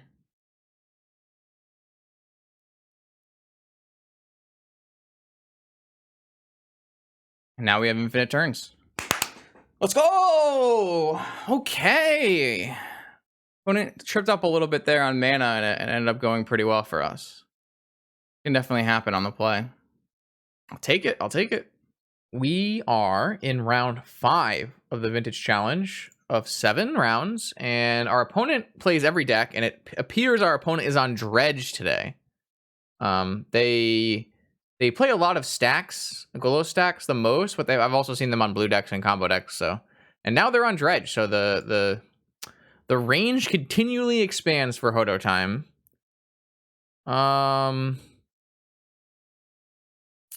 Is this a good enough hand to beat Dredge?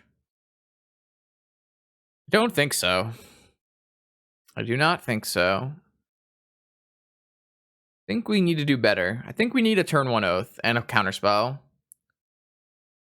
Especially on the draw.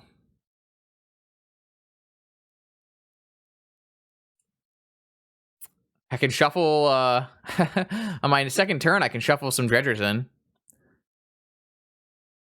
So technically, if we were to draw a Moxen or a land on our first turn, then we could Mystical for a Tinker, and then we would just be on the bottom, and that could theoretically work.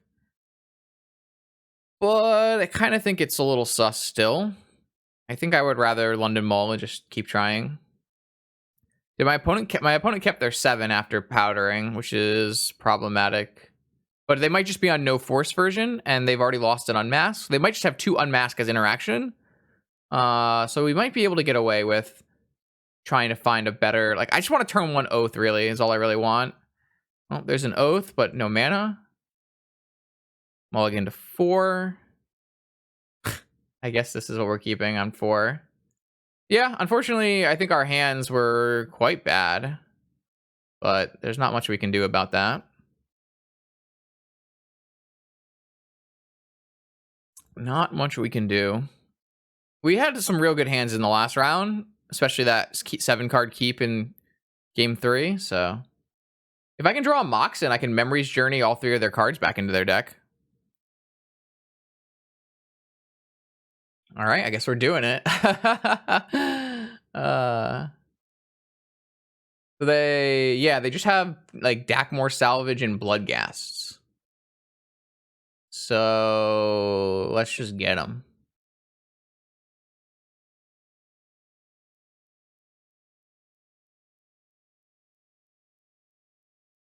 This is not a play I expected to make in this tournament, but 1, 2, 1, 2, 3. Put them back.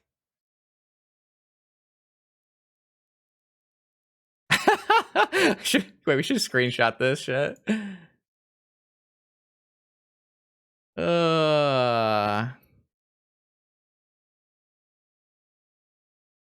This is good. This is good Twitter. This is good Twitter engagement for sure. Okay, and I can do it again next turn because I have... Maybe I was supposed to wait and just get both of their Bloodghasts, but I don't think that would be the case. Like, just getting all of their Dredgers seems better. I'm not sure. Because opponent's going to get 2 Bloodghasts back this turn, which is problematic, but they didn't get to Dredge. I'm not sure what the value there is. But I think it makes sense. So they put the 2 Bloodghasts and the Dakmore Salvage, and then they dredge back the Dakmore Salvage, and then they bring back 2 Bloodghasts. Unless they don't, because they might know I'm on Oath, but they do. So they have no Dredgers. I'm lucky I didn't get Wastelanded. Wastelanded would be unfortunate. And they found a hollowed one with their draw. That's bad. All right, how about we just draw Tinker? That would be like the best, please. Please? No Tinker.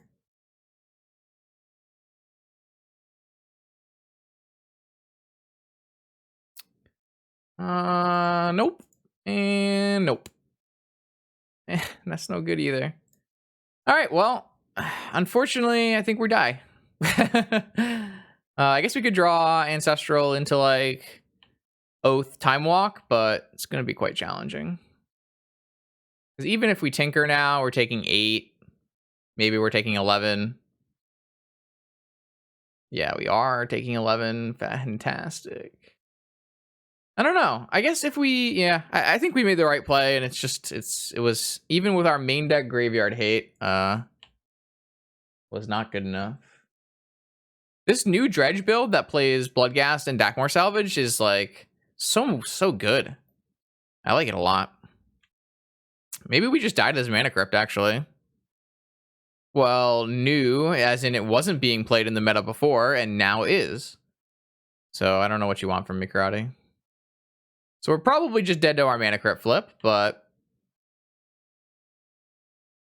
Alright, so what can we draw here? Like I said, Ancestral into... I don't know. Tinker Oath something. Brainstorm's a good start.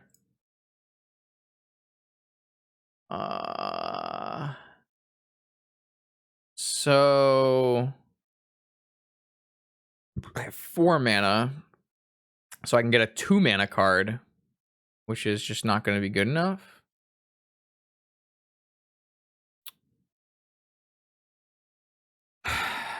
I mean, I'm putting these 2 back.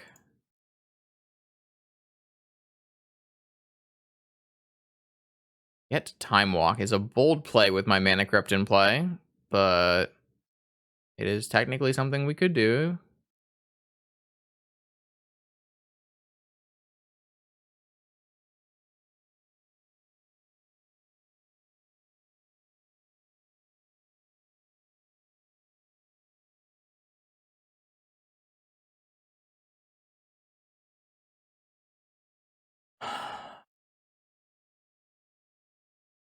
We don't actually have other choices. So I guess technically Ancestral is a choice. But Time Walk with a top might be better.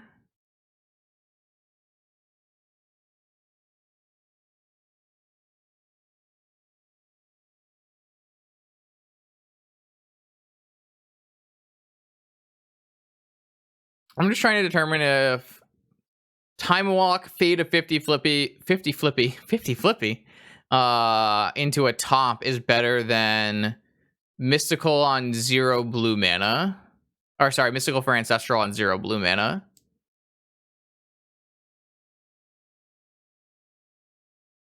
Because it's pretty close. If we do win the 50-50, I would say it's a better position than Ancestraling into 3 blind ones and trying to hit... You have to hit exactly Black Lotus something. Probably has to be Yogwell. So I think what I'm going to do is go with the Time Walk line and just do the 50-50 and hope it works out.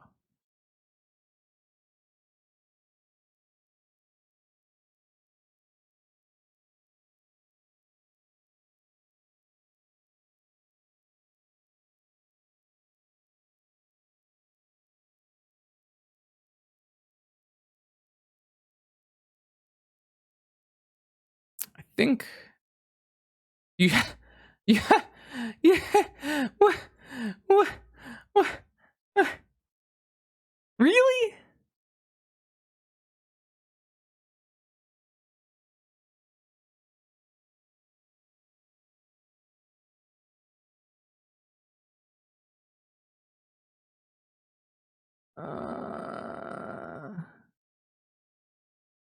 There could technically be an Ancestral, and then there could technically be an Ancestral in the top 3 cards, and then a Lotus as the 4th card.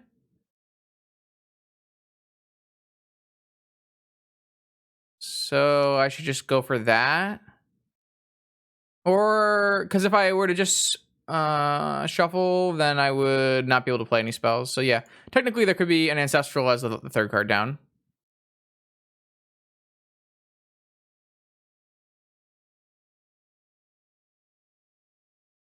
Why the fuck would I top in response to Revival? That's a terrible play. All right, Dredge, I do have a plan.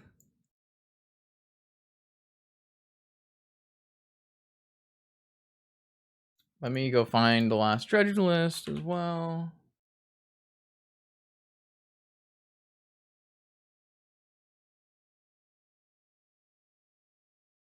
Yeah, but then I can't get the extra card and cast the extra card, so it doesn't actually do anything. I have to wait until the revival resolves and hope the third card down is ancestral. You're just suiciding by topping in response to revival. I don't understand. What's your line?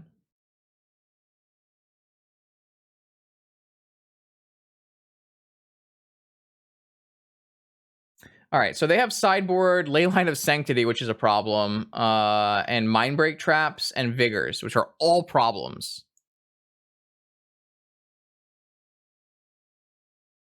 How many of these 13 cards are we bringing in? I think we just want the Tendrils Kill out. I think we want Vault Key out. I think we want Misstep out. I guess we're just taking Force out. We're gonna have no blue cards. Oko is shit.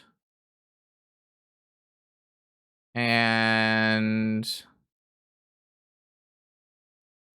Probe. Like that.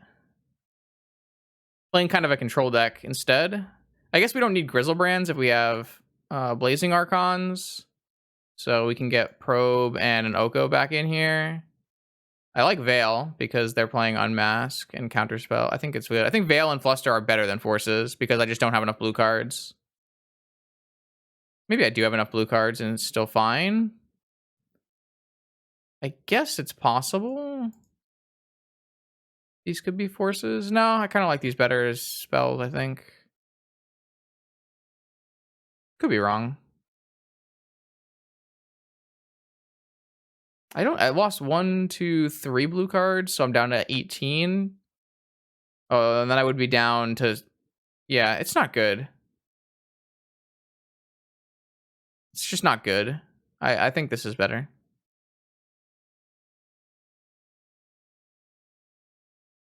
Turn 1 Oath or Ancestral Veil. Or, I mean, I'm keeping this hand. It doesn't have any actual graveyard hate in it, but it kind of does put them on. Maybe I can just go for Ancestral on their turn with Veil, and maybe that's better than going for Oath. Because if I just go Oath, the problem is they can have Vigor, and I think it's kind of garbage. So I'm going to just go for Ancestral on their upkeep here.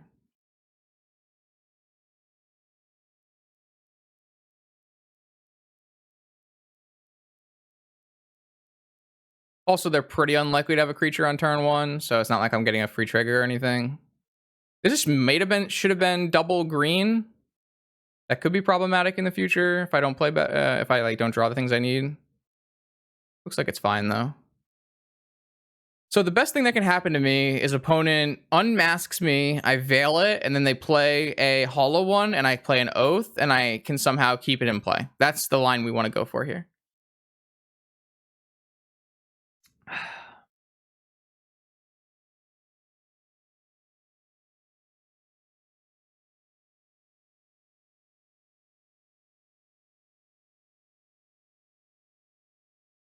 So I'm hoping for an unmask. I also need to make sure I play around trap on my turn. Hoping for an unmask and a hollow one, which is something I've never said before in my life, but there's a hollow one. Unmask? Please unmask me. Please unmask me. Please unmask me. 2 hollow ones. Unmask. Let's fucking go. Nope.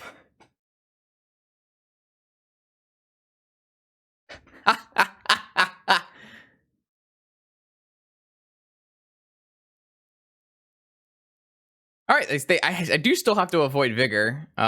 Is there any way I can play around Vigor? Not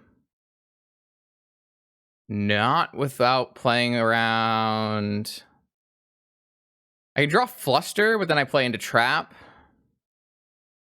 I guess I could just start by casting Preordain.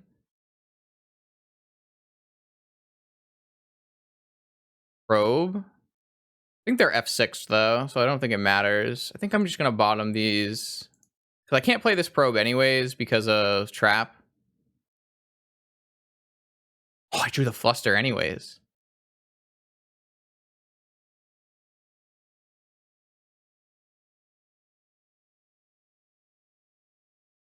They could have vigor or trap though. Now I can play around both. So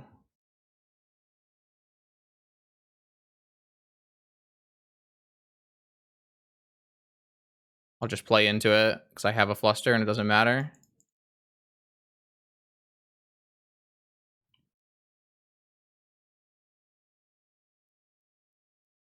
That is not how that works.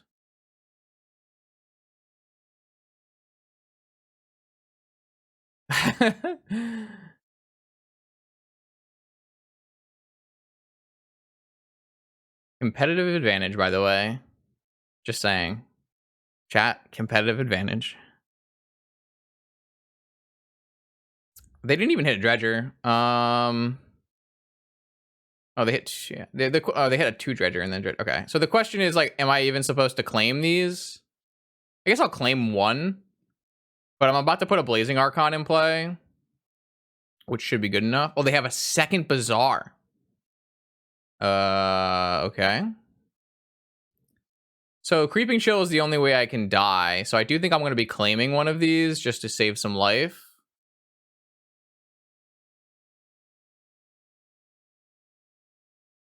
And then we'll put a Blazing Archon in play. And hopefully they're both not in the last 2 cards of our deck, because that would be a problem. I can always claim myself to gain life. It's the same thing, except they have 1 less hollow one in play. It's the same exact thing. I guess they gain life, so the clock is worse in case we were going to go all the way down and die. I guess that's fair. As long as we can attack enough times with Blazing Archon, we win the game. So maybe you're right. Maybe you are right. 16 cards left. Okay, the game is over. They cannot win from this position. I also have Memory's Journey to shuffle chilling things in. Maybe I'll just so they only have 9 damage left in their deck, so I think we just win.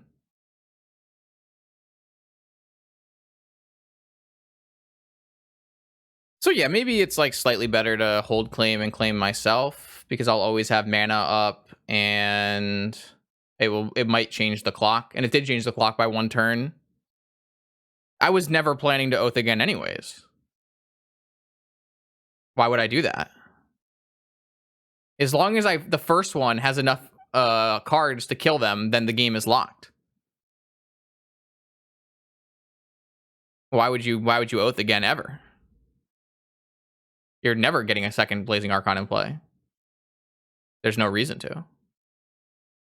The only way I would put a second Blazing Archon in play is if I like was down. I don't know if it was like the bottom. Even that, like I have a Memories Journey, so I could technically do it, but I don't know. There's no reason to do anything because I'm just the game is won. So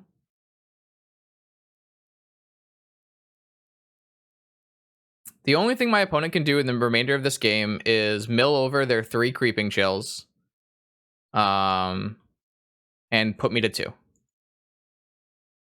That's it.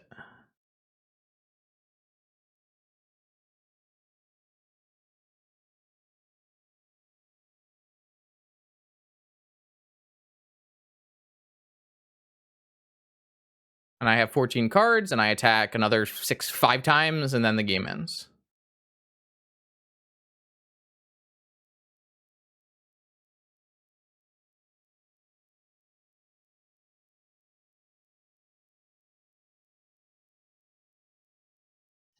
They could technically have double sickening. I don't know. I have a fluster. It's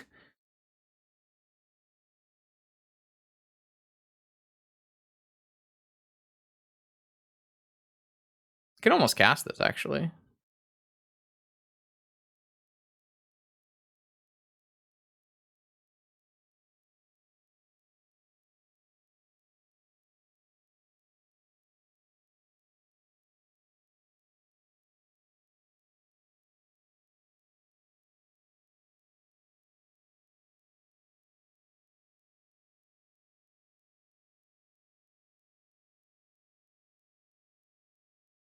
I don't know what my opponent's thinking about. Maybe ways they can win. I don't, unless they have something in their deck that I don't know about. I don't think there are any. And even if they are, I have a fluster, so. Unfortunately, I did bill over a bunch of cards that show them that I, have a lantern and I have I have ley lines and I have claims, so.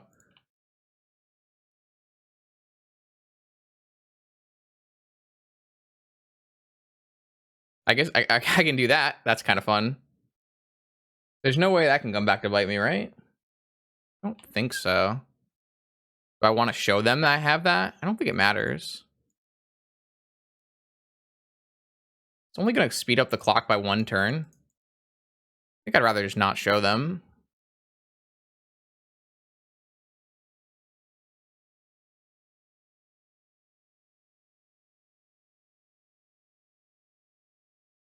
I guess they theoretically... There's no 9 mana, like 1 Sickening Shoal that can kill it, right?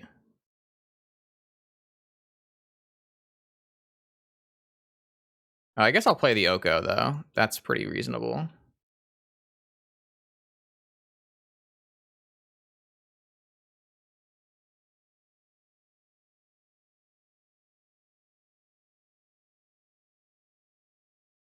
Alright, that was enough to make him concede, I guess.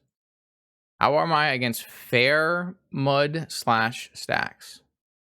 I have no idea. I would assume quite bad against Golo stacks because they play like 4 cages or something. I don't know. Probably not great. My mana base is shit. Oko's typically not very good in this matchup, but it's, it's a fine game ender.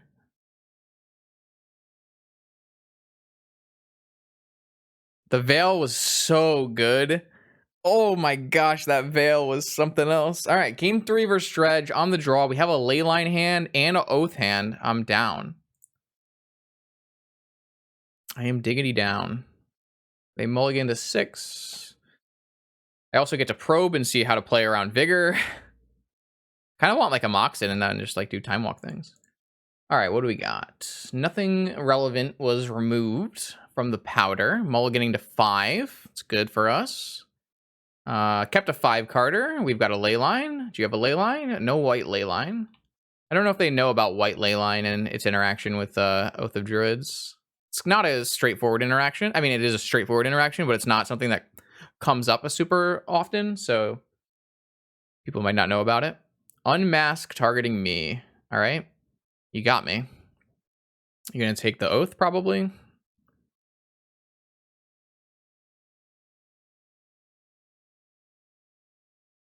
I would assume. Unless they have a Vigor hand or something. I don't know. I guess their best draw would probably be like Bazaar, activate Bazaar, pitch 3 cards, play Hollow One. They did take the Oath. But I think Hollow One is just their best possible thing here. And they have it. All right, so they have the best possible thing they could have had, which is good. And we should be fine, though. Shall we probe and then just play an end step mystical for something? We just probe. 2 life doesn't change the clock. Maybe we can draw Mox. We did draw Mox. So now we just have Tinker, right? So we can just Time Walk, Mystical, Tinker, a Bolus's Citadel. And we could take 3. Should be good enough.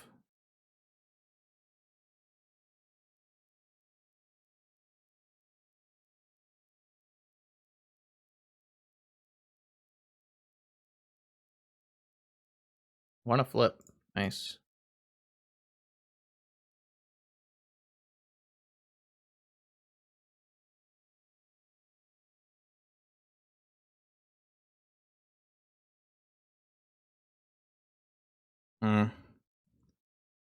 Oh, I forgot to play top. That might cost me.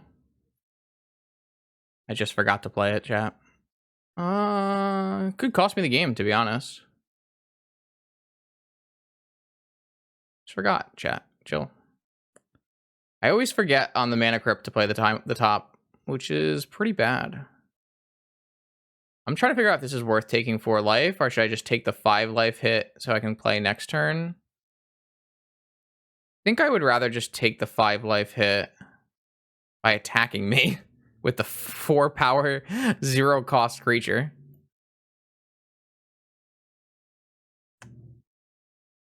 I think it's better to just take this 5 damage here. The problem is if I brick again, Travis, then I'm taking 9.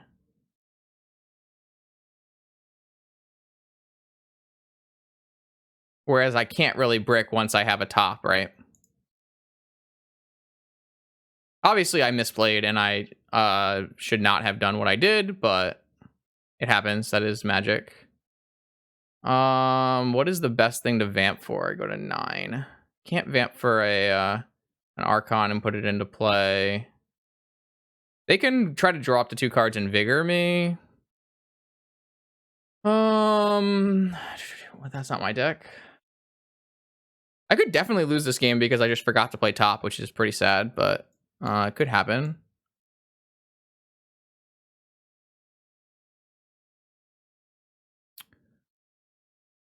Have the kill.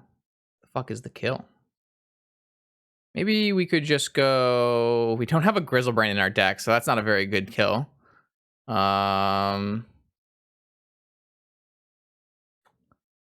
We could just get a Yogwill and then go Tinker. I think I actually have a Tendrils kill here. If I go for Yogwill, I plays into Mindbreak Trap, chat. That plays into Mindbreak Trap. I don't know if you want to do that.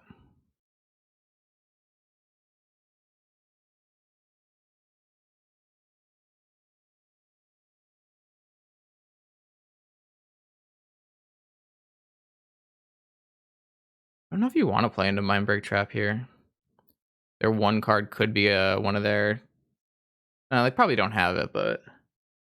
So I'm pretty sure I have a Tendrils kill by going Vamp for Yogwill and then replay Tinker, Lotus, Mystical, Tendrils, Pro, something like that. I don't have to use this off the top. I could just use my top. Pretty sure I'm supposed to, though. Go to 9. I don't have unlimited life, chat. I can't just... Ugh, that's unfortunate.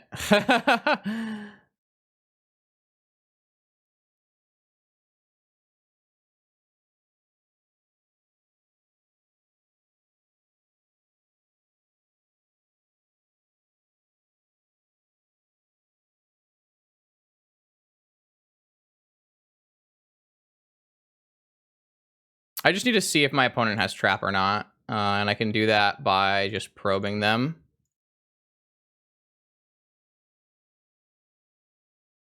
Serum powder. Okay, so now I can just win. What do I got? 9. Oh, Crypt. Tinker.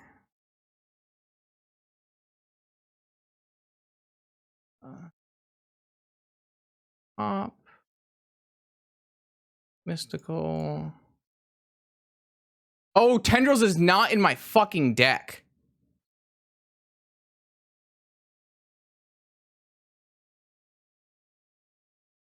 Whoops. Okay.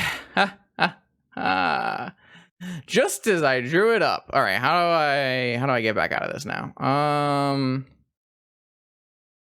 So I can just Time Walk an Oath and put a Blazing Archon in play.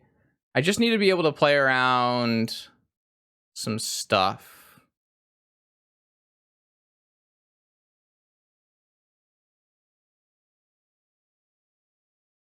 What do I want a Mystical for? Just a Claim? Or a Fluster, I guess? Just a Fluster should be good enough.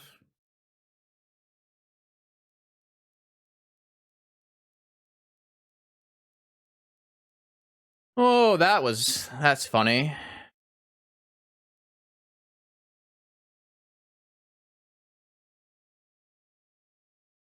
No, then I lose the fluster unless I top it. I guess I can just top it. All right. I did not play this game well in any capacity.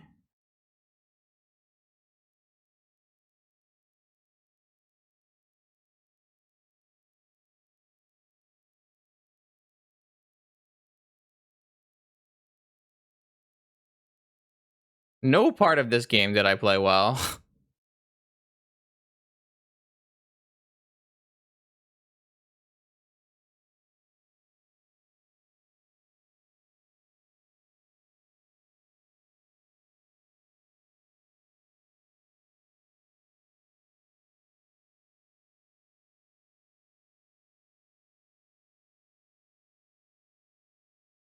I mean, I did well enough.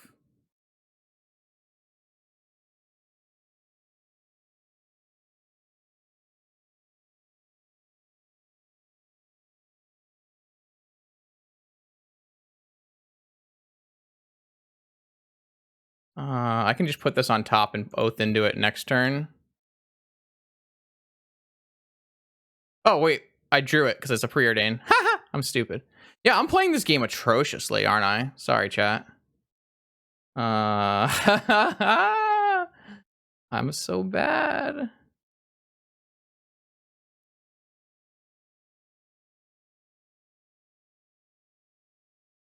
I meant to top, but it didn't get to that point. Whatever. I have 2 fluster storms. Who even cares, right? Right, chat, right? Holy shit, I'm bad.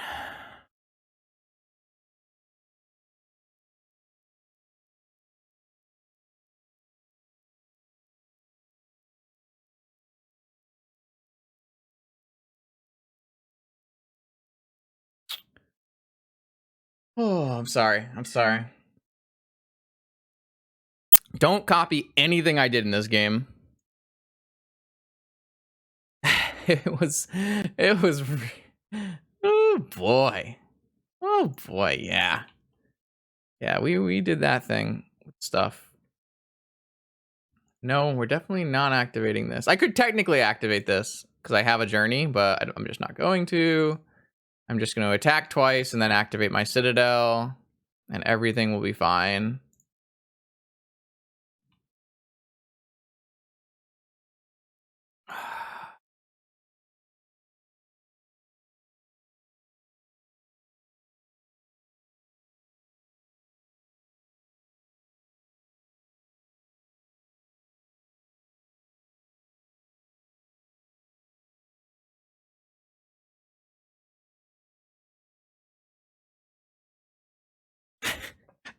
I feel bad because I just like dicked around and couldn't do anything and just forgot I had no tendrils because that's not the game plan. It doesn't usually happen. All right. It's okay. Play bad, get rewarded. All right, here we go. Round 6 out of 7 in the Vintage Challenge. Playing against Twinless Twin, who's definitely on some kind of blue nonsense. Let's see what we got. Yeah, that's a keeper.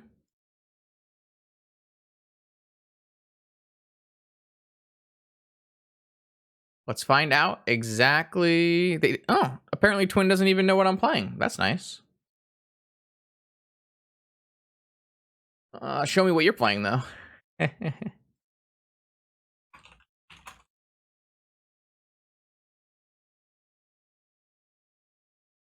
Expressive Iteration, Mental Misstep, Ancestral Force Ponder.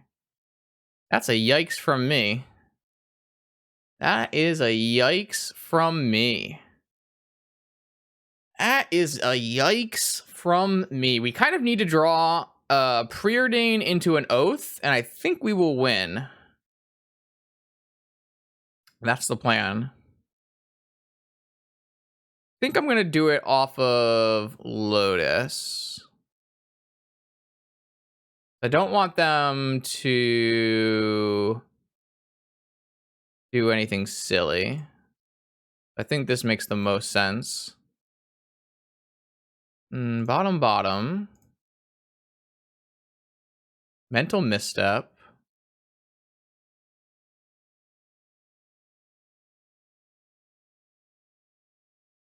Hmm.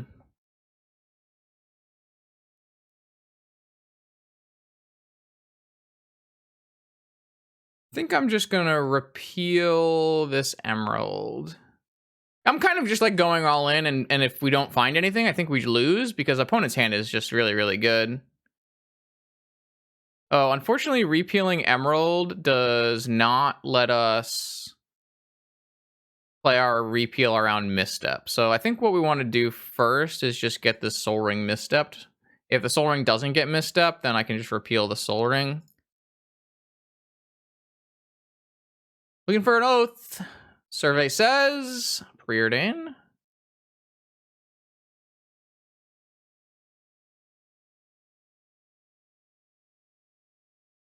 I really can't afford this to get misstepped, so hope he doesn't misstep me. Because I can't use this misstep to misstep the misstep because I need this force to force the force. Fuck. It's unlucky. Because I think I'm going to misstep the ancestral then.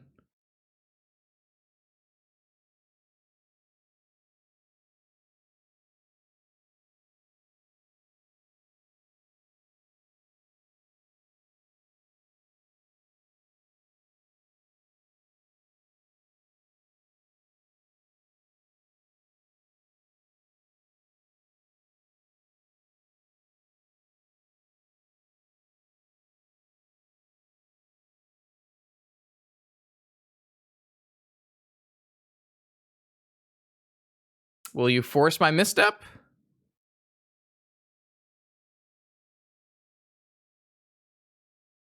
Ooh, we're in the tank.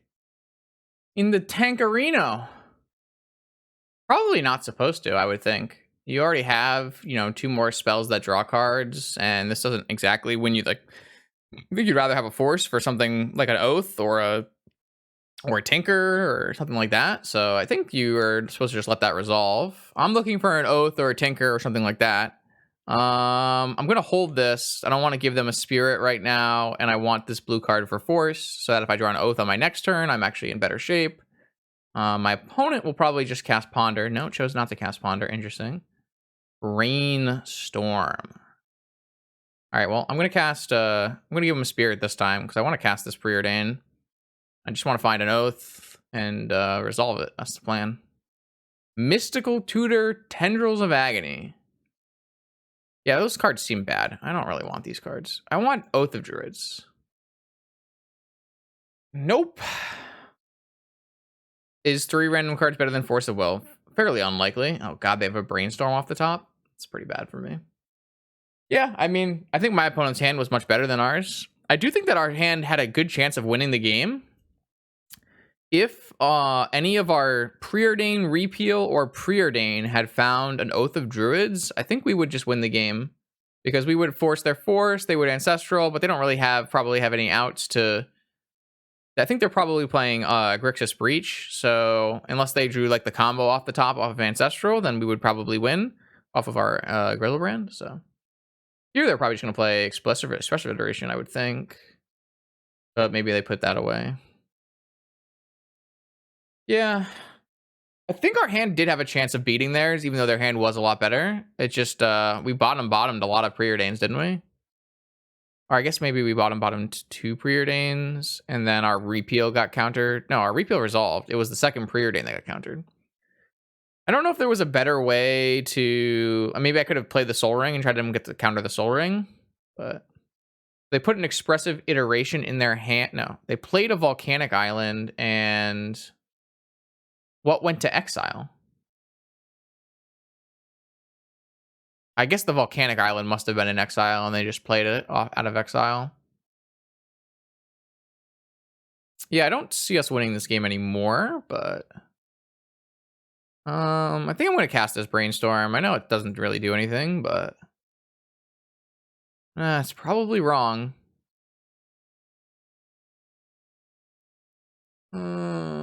I mean, I had the Exile tab. Oh no, I had the Revealed tab up. Never mind. I guess I could backdoor into a Vault Key technically, but seems fairly optimistic. Maybe, yeah, I'm not supposed to cast a Brainstorm here. It doesn't make any sense, but we are also not doing anything. Our opponent is just Xeroxing away as we fail to find relevant spells. I'm sure we will draw a Grizzlebrand before we draw an Oath. That is how it works. Ah, Mystical Sanctuary, the Ancestral back. Yeah, I mean, that's pretty fair. I think, you made it to your 4th land drop in Vintage, so you might as well make it also have Ancestral tied onto it. That seems reasonable, yeah. Now they can ponder into the Ancestral and then cast another Ancestral, and then they have Flusterstorm and Pyroblast along with their Force of Will. I know I can play the key. I don't want to play the key. They play Dak Vaden in their deck.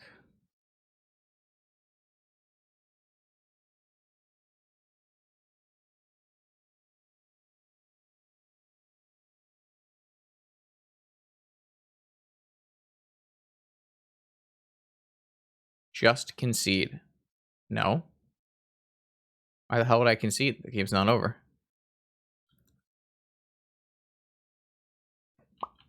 Oh, actually, now... I mean, they're going to resolve an Ancestral, so I'm kind of fucked, but yeah, let's just go for it. Key. I mean, I can beat Fluster, so... They are going to cast Ancestral here, which is not good for us, to say the least.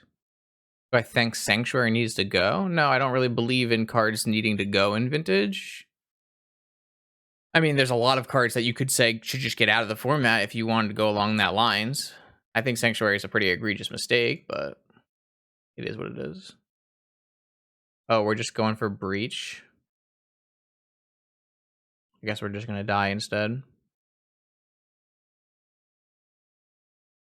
I know they have Force of Will blue card, so I'm not forcing this. Just want to see if they have Brain Freeze.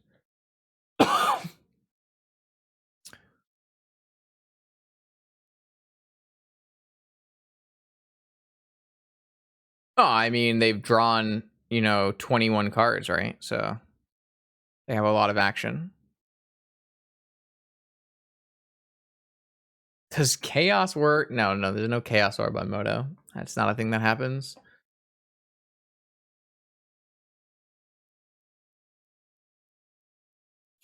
Yeah, I think we could have won this game. We just didn't draw the right cards, right? Time walk. I mean, I'm just gonna lose. My opponent's gonna flashback Petal and Ancestral, right? Like, what am I supposed to do? Die?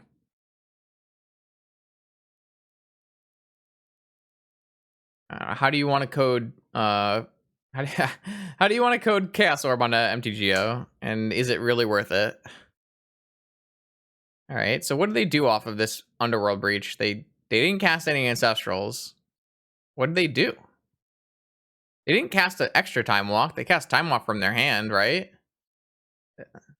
I don't know what that was all about.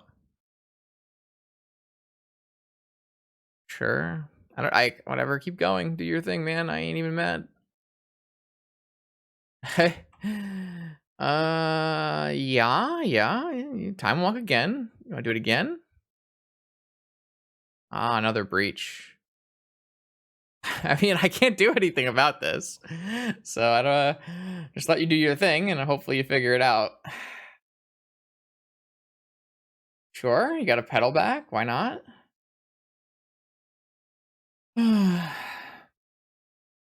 Ancestral? It's a good one if you want to cast that one. I don't know if I would have spent 3 cards on a pedal when I had just cast 3 Ancestral. All right, there we go. Okay. Yeah. Not much to do there. We just did not draw the cards that we needed off of our cantrips. So I don't like Mystical here. And I would rather play an Abrupt Decay. And I kind of like the idea of having a Soul Guide Lantern in my deck. And I can cut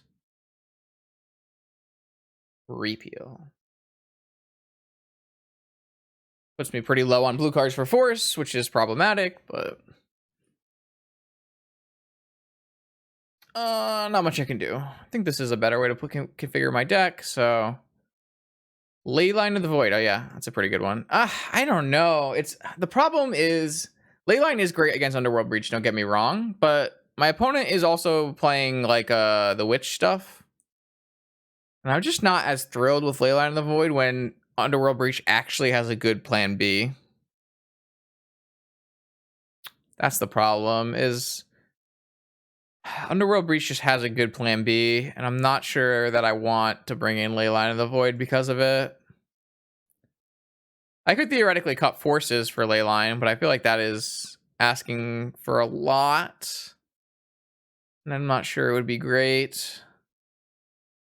I typically have always loved Leyline against Breach decks, but I'm not sure it's good against this exact Breach deck. Let me go just look at Juju's list.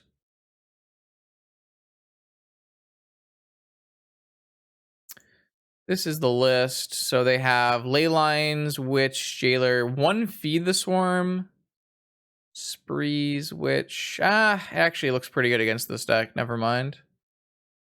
All right, so how do I board these 4 Leylines in? That's the new question.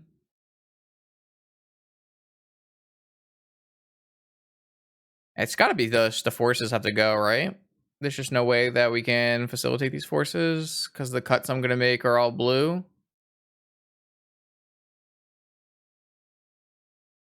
Kind of an awkward thing to be doing against a combo deck, but theoretically kind of makes sense. That's a keeper.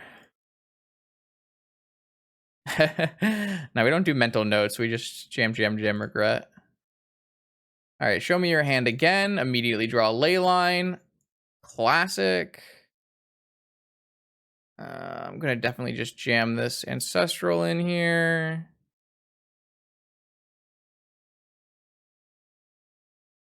Perfect. Just how I drew it up. And they're dead.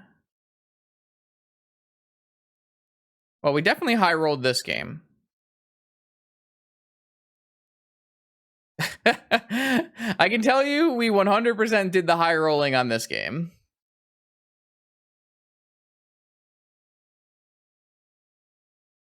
What's a force to a god?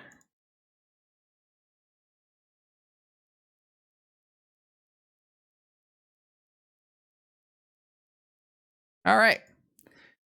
That was good. Would play that game again.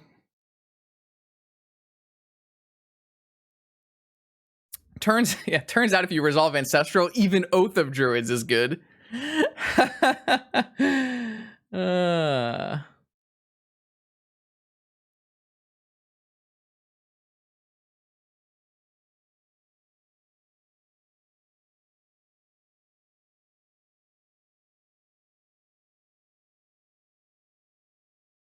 I think this hand's fine. Not a fantastic one by any means, but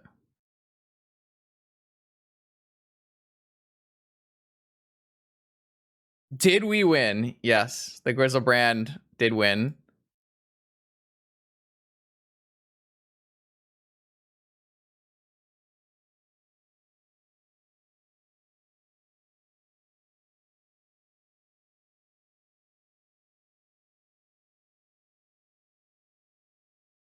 Brainstorm on my upkeep. Sure.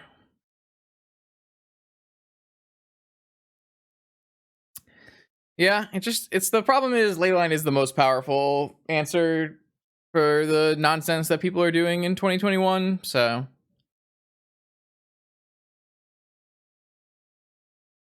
Oath seems like a decent one. I think I'm just casting that. Make them have a force. It's pretty good.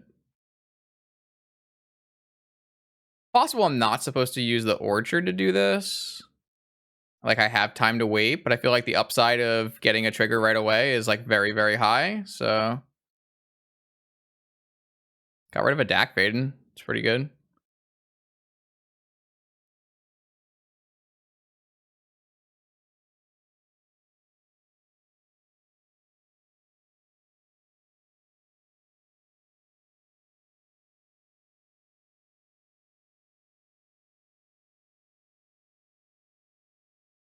Which, sure.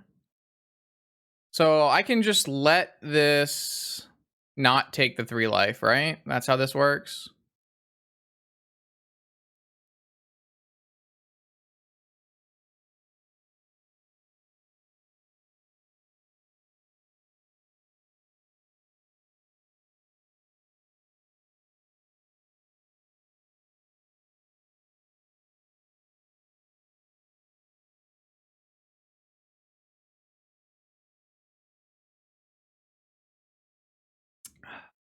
They're gonna run out of win conditions soon. Um, looks like I can cast a demonic here.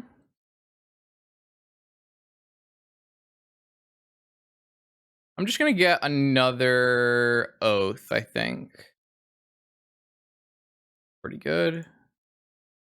I'm not going to cast this oath so that I can have fluster for hardcast force.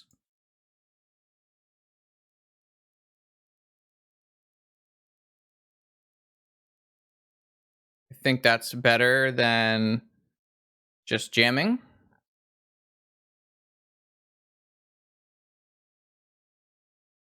The ley line looks very good right now, so kind of happy about that. Am I okay with them drawing and losing too?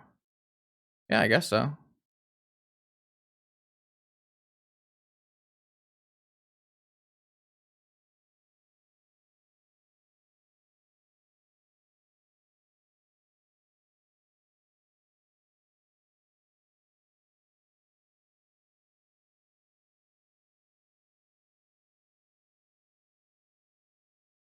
Hydrate. I got alcohol. That's what hydrate means, right? I'll get more water after this match.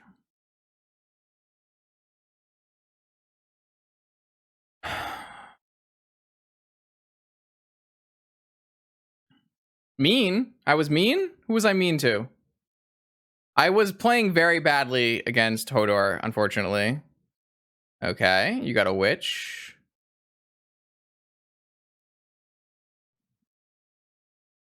And we have a Grizzlebrand.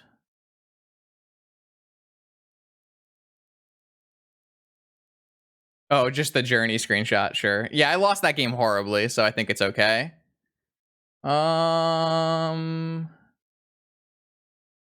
Okay. So Vamp is still gone, so let's draw in our upkeep here. Does open us up to some burn spells, but I think that's okay. Didn't really get me anywhere. Tendrils, that's gonna be good. So we have our own fluster here. We have to be careful though. We have to be very careful though, because if an opponent flusters my fluster or something, I feel like it would go not, if they had double fluster, it would go not great. So I gotta be very careful, I think. Probe is in my yard. So I can't probe them. What I think I need is a Veil of Summer. I want to see their hand, but I also don't want them to just like end of turn make a bunch of things and then attack and then I think I'm not gonna play a bunch of spells out this turn because I'm worried if I like play a preordain, then they at the end of turn they like make a bunch of I guess they could do that anyways. They could like bolt and then make a bunch of things and then attack and then bolt. I feel like there's definitely ways I can lose this game here and I don't want to, but I don't know what to do. How can I play around this in a meaningful way? Maybe we should just start by preordaining and then spinning our top. I'm not good in the combat step because my opponent plays lightning bolts in their deck. So there's definitely theoretically ways they can just negate the lifelink. I mean, there's like, I feel like there's a lot of ways it can go badly. Oh, I found Yogwill. All right. Well, if that resolves, we just win. So I think it's worth it. Unfortunately, my storm count is currently... We're fucked on the storm count part of it. Huh. Maybe I just wait for next turn then. I'm just gonna play out my things and go on to the next turn. I think.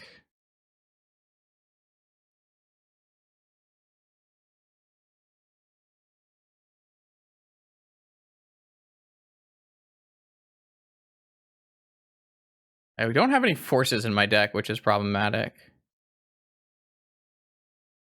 So what I'm worried about is like lightning bolt, fluster my own lightning bolt, untap, lightning bolt, the thing that gets blocked. I could also just get double lightning bolted by a witch attack here. I don't know if they have lightning bolts in their deck, but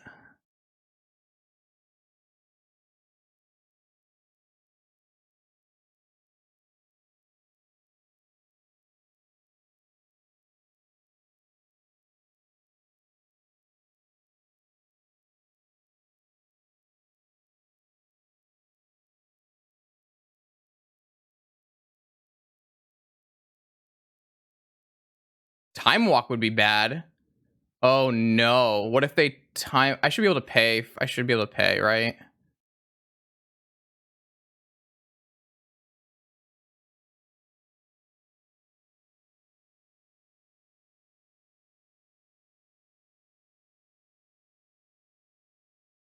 I lost one of my flusters there.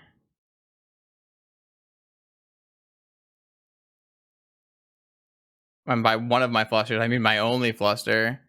So they put me to 6. They have 1 red source. But I have a Grizzlebrand attack next turn, so should be fine. I'm super worried about things going badly, but I think we're going to be okay. Blue, black, demonic. Okay, so they probably just get, what, force?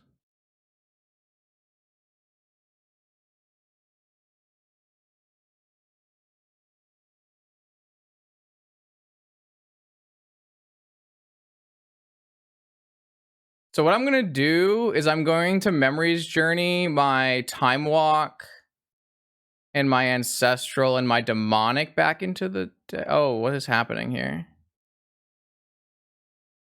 They're drawing into what?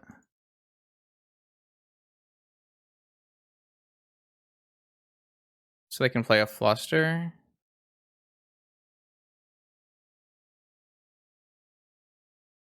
Maybe I should have Memories Journey in response, but I'm going to put the Ancestral, the Time Walk, and the Demonic back into my deck. And then I'm going to use my 6 looks with top. Oh, they're just going to Pyroblast it. All right, well, now I can't get flustered, so I should just win off of Tendrils. They might have Force of Will for my Yogg Will, but I think that's going to be okay. I just need to find 1 counter spell, probably. Flusterstorm. That should do it, right?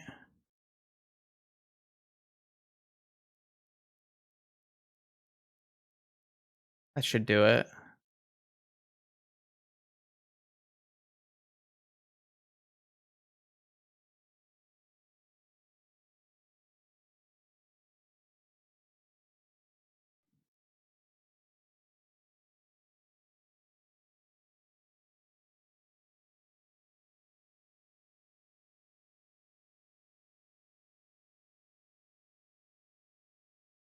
I had no lands left in my deck. Whoops. That was slightly a mistake, yeah. Oh god, I'm gonna not have enough black mana. Let's draw cards then.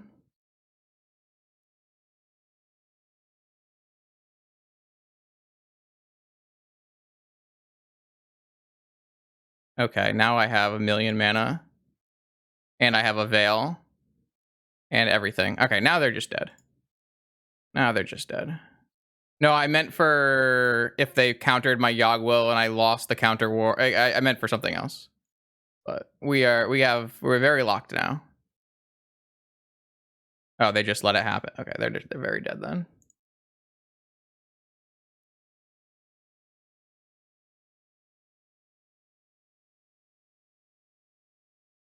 Oh, that was scary. Woo. Okay. Hell yeah. Another one. Our breakers don't look great. What happened to Discover N? I have 4-2. Oh, okay. Leyline was incredible. Leyline was so good there. We'd definitely lose that game without a Leyline. All right, chat. We are in round 7 of 7. Currently in 6th place. So not the worst breakers, but not the best breakers. We got all kinds of powerful wizards. We got Tom, Fingers, Jerry, Simp, Wombo, Canister, and Bart all at 5-1. My only loss, Discover End, is at 4-2. So let's win and in.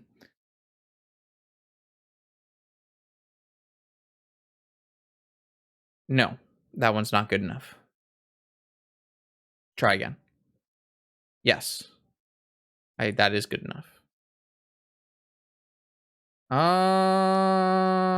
So I'm gonna keep, and I'm going to bottom Time Walk? And I'm just gonna slam a turn 1 Oath and see what happens. And then if I draw land, I can go Oath Fluster, or I could go Oko. But I think that Time Walk is the worst card in this hand.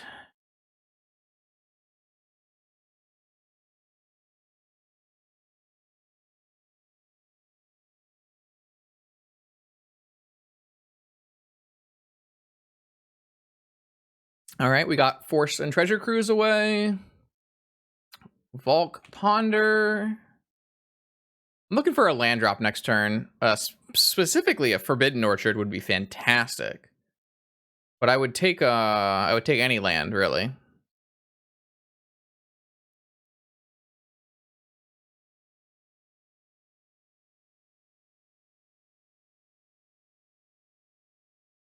All right, land. Brainstorm. Kind of a greedy one, but I think a Brainstorm here makes a lot of sense. No, probably doesn't. Could just play a put on Oath while they're tapped out. I'm gonna play another Oath here. I didn't get to have Fluster back up, but they'd have to have Force twice. It's like very unlikely. This stops them from playing Arcanist or Witch or anything. I think it's okay.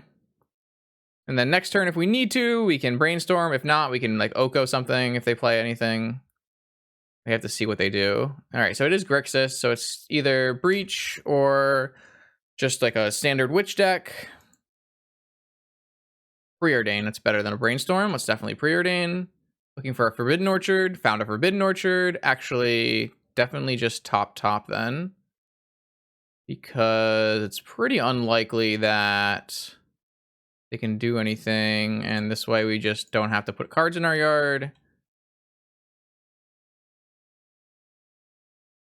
So now we have them on a 1-turn clock, and we have a Fluster, which might help us, might not. They could just Breach kill us. Yeah, I'll just Fluster that. No, I guess I don't need to. Well, yeah, I'm just gonna Fluster this. I think it makes sense. I don't want them to draw into like Lotus Breach.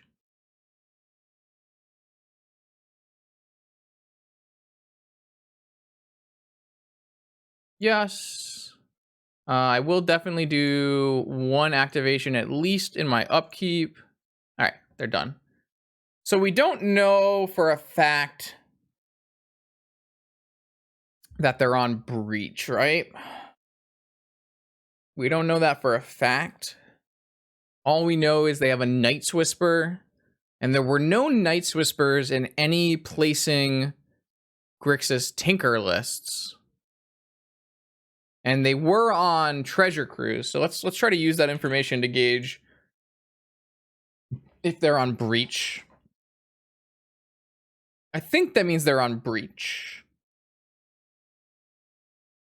Because didn't Juju... Oh, that one never got posted. I'm pretty sure Juju has delve spells in his deck. So I'm going to board this one like they're on Breach, and we're going to do the same thing we did last time, which was Leyline, Abrupt Decay, and Soul Guide Lantern in with Repeal, Force of Will, and Mystical Tutor out. I think that's what we did last time. And we're gonna try this. We're gonna try this strategy again. I kind of liked it. It looked pretty good last time, so let's try it.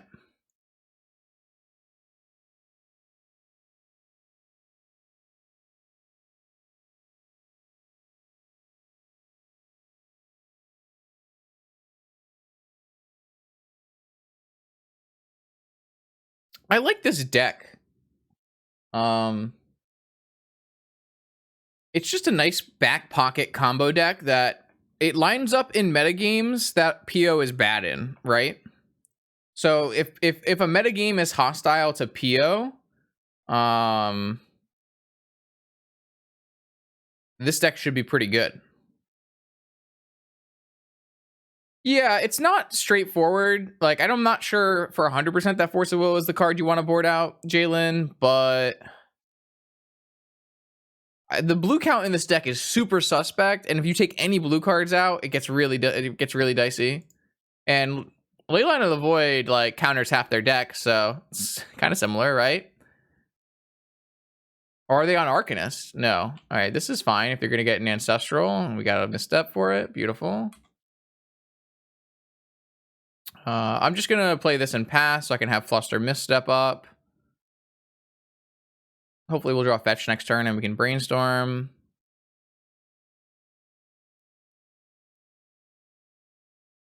Here's Ancestral. I have misstep.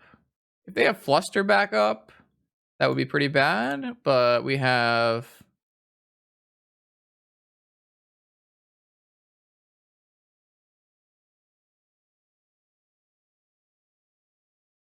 All right, their Ancestral is gone. They have 3 cards in hand. They have a little bit more mana than us. We do need to draw mana. Drew mana. I'm going to just deploy this Soul Guide Lantern now so that we can cantrip with it later. Though it's kind of better for us to be able to brainstorm it. So I think I'm going to pass, and then I'm going to end of turn brainstorm, and then we can demonic away if we need to. I think it's a little bit better that way. Ooh.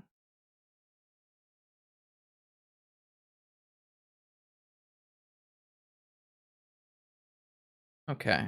Ponder was shuffled, which is great. Let's definitely just cast this end of turn brainstorm, see what they say. They counter it, that's fine. That means 1 less Pyroblast for my Oko. Obviously, a Leyline is not ideal. I don't really want a Demonic right now. I think I would rather just cycle this Soul Guide Lantern. Maybe that's not great, but...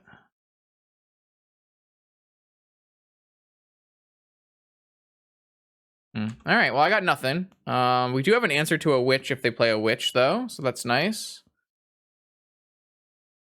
They have a Narset, okay. A pretty good one. They found a Chain of Vapor. Wow. So their build plays Chain of Vapor for a Leyline.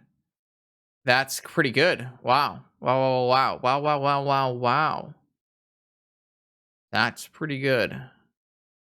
Well, I still think we're supposed to play Abrupt Decay on this Narset. And then, man, we are in trouble. We are in trouble here. No opponent didn't resolve Ancestral, so their hand might not be great, but... We are 2 lands away from casting this. Well, that's unfortunate. I didn't really want a Dak Baden to resolve. I would wish I had an Abrupt Decay for this, but... I don't have any Moxen, so I can't even stand up and attack with my Oko, which I would be pretty happy about doing. They discarded double Preordain. Wow, okay.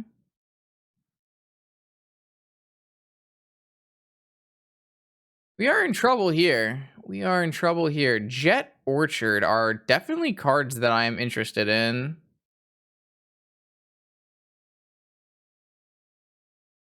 I guess less Orchard and more Jet. I guess both? If opponent discarded Preordain, what's the likelihood we're dying? Is kind of my concern. Unfortunately, neither of these cards are getting us the plus mana that we need to go like Black Lotus, Leyline of the Void.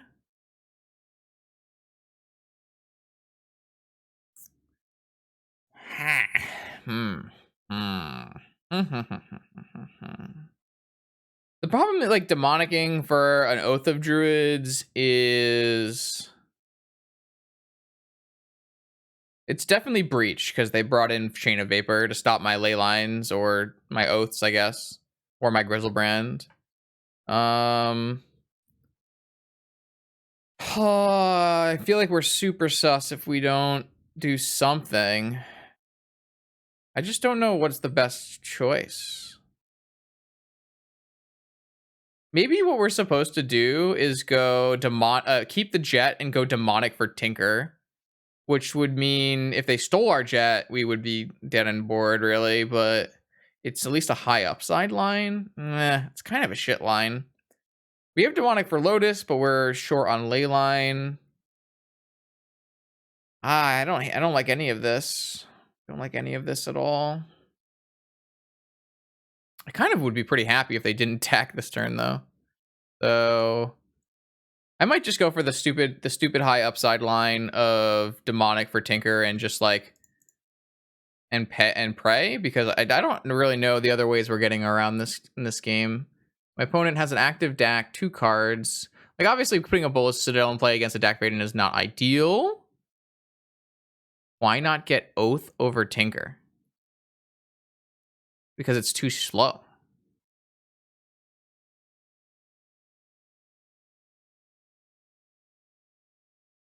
They're gonna get double DAC activation.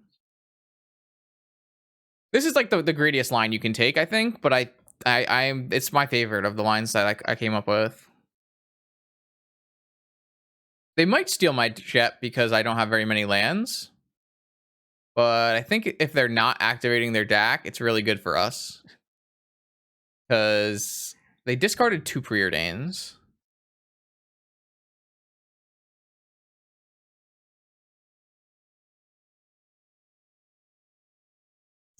Yeah, there was definitely some other options, but I don't think, I mean, I think so my read, Rain, is that I think they're close to winning. Because there's really no reason you discard Preordain off your DAC unless you have like combo piece something. So I just think that they're about to win the game. So I want to just put the pressure on them to actually win the game. So I think we're dead here, right? So they just go, I think they have breach in hand. They just get Lotus, breach, and then kill me. Time walk. I think we're very dead is what I'm assuming, which is why I got Jesus. Yeah, I didn't think we were going to get, that's why I didn't want to go Oath, because I didn't think we didn't get 2 turns. But I'm not going to demonic for Force there. I think that would be fairly silly. Because like, it's not like we have follow-up plays that are good. This is like how good Leyline was. Like Leyline is stopping all of that nonsense from happening, right? I think like the only reason that I came with that read is because I saw Preordain. Like you don't discard Preordain unless your 2 cards are like incredibly good. All right, we see a Petal, so they're definitely on breach. So at least we boarded correctly. It's just they found the 1 of chain off of their Narset, which unlocked their engine. So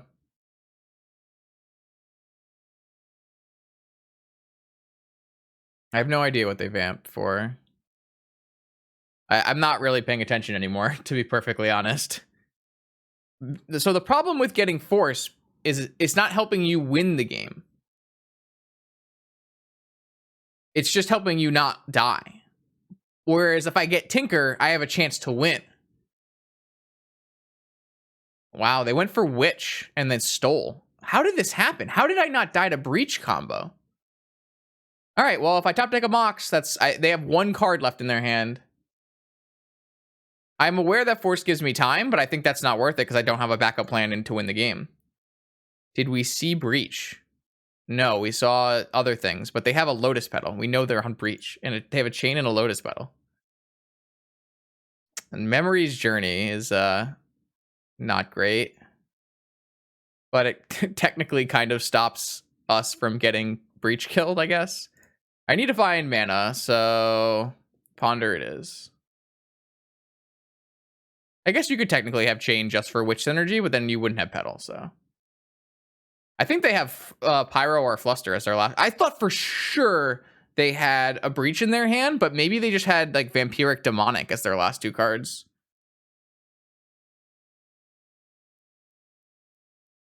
Lotus would not be good enough, but all right. So their last card was Pyroblast. So they're out of cards? How did this happen? I'm so confused. I don't feel like opponent played this correctly. They double tutored and were not dead. They have no cards in hand. If they fail to find a counterspell on this DAC activation, and then they pitched a counterspell, and we drew like Mana Crypt Tinker, they would lose. What would they pitched a Force of Will. I feel like they have a counterspell, right? I can play an Oko and try to get it countered, maybe? There's no way they pitch a Force in that situation where they have an active Witch. They must have a Force of Will, right? I'm going to just play an Oko instead.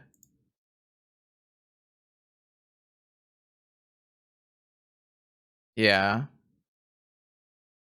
I mean, if he steals Mana Crypt, so be it. I don't know what I'm supposed to do. Like, I think this is fine. I just need to draw another Mox. Didn't draw another Mox. So now I'm dead because I'm way too low life now. Unfortunate. Yeah, Oko would have made an artifact, but yeah, I just think that, I mean, opponent went for a Witch line, which is interesting to me because they double tutored, but maybe they boarded out combo because we were boarding in ley lines.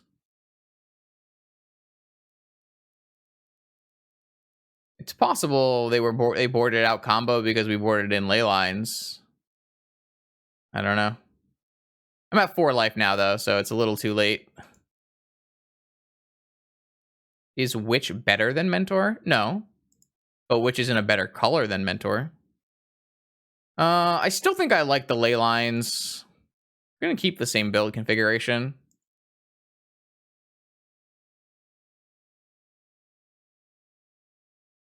The thing that Mentor does is Mentor clocks, but the thing that Witch does is Witch stabilizes.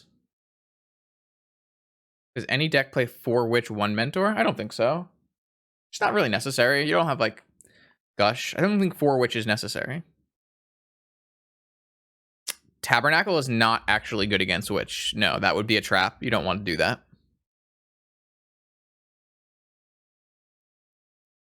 No, it's just not good. Tabernacle is actively just not good enough unless it's against Dredge.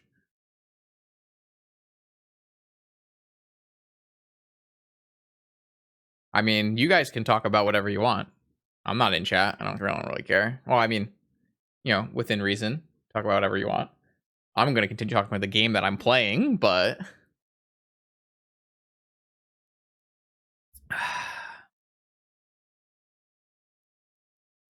It's actually just a myth in Vintage that Tabernacle is good against creature decks. It's not. It's good against exactly Bazaar of Baghdad decks.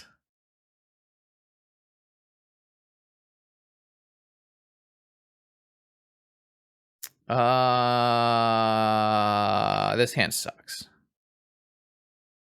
Try again. This hand fucks.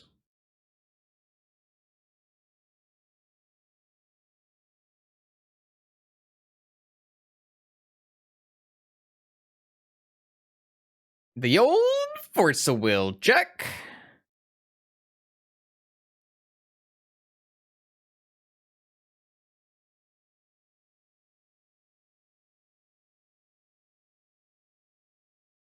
Got a force? Nope. Got a chain?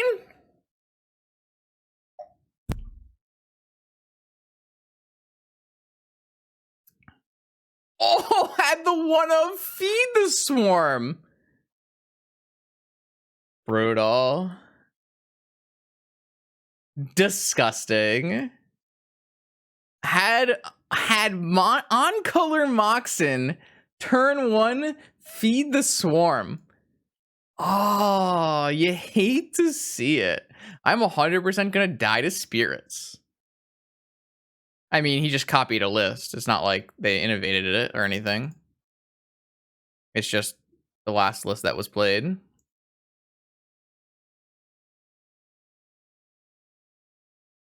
That's super unfortunate because they had to have exactly a Moxen and feed the swarm. They could have had just land chain. Oh, we're so dead, dude.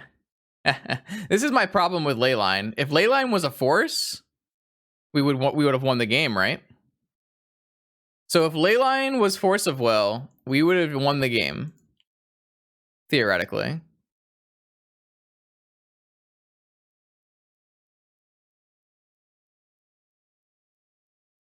That's lethal.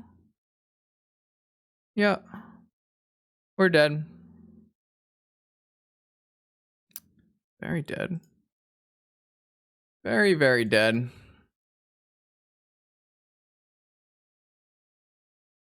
Oh, very unfortunate.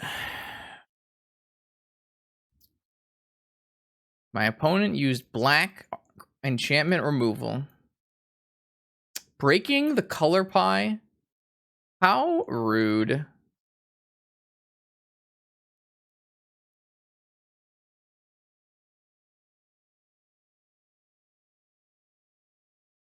I'm not even gonna get enough. I'm not even gonna get through enough cards to get anywhere here.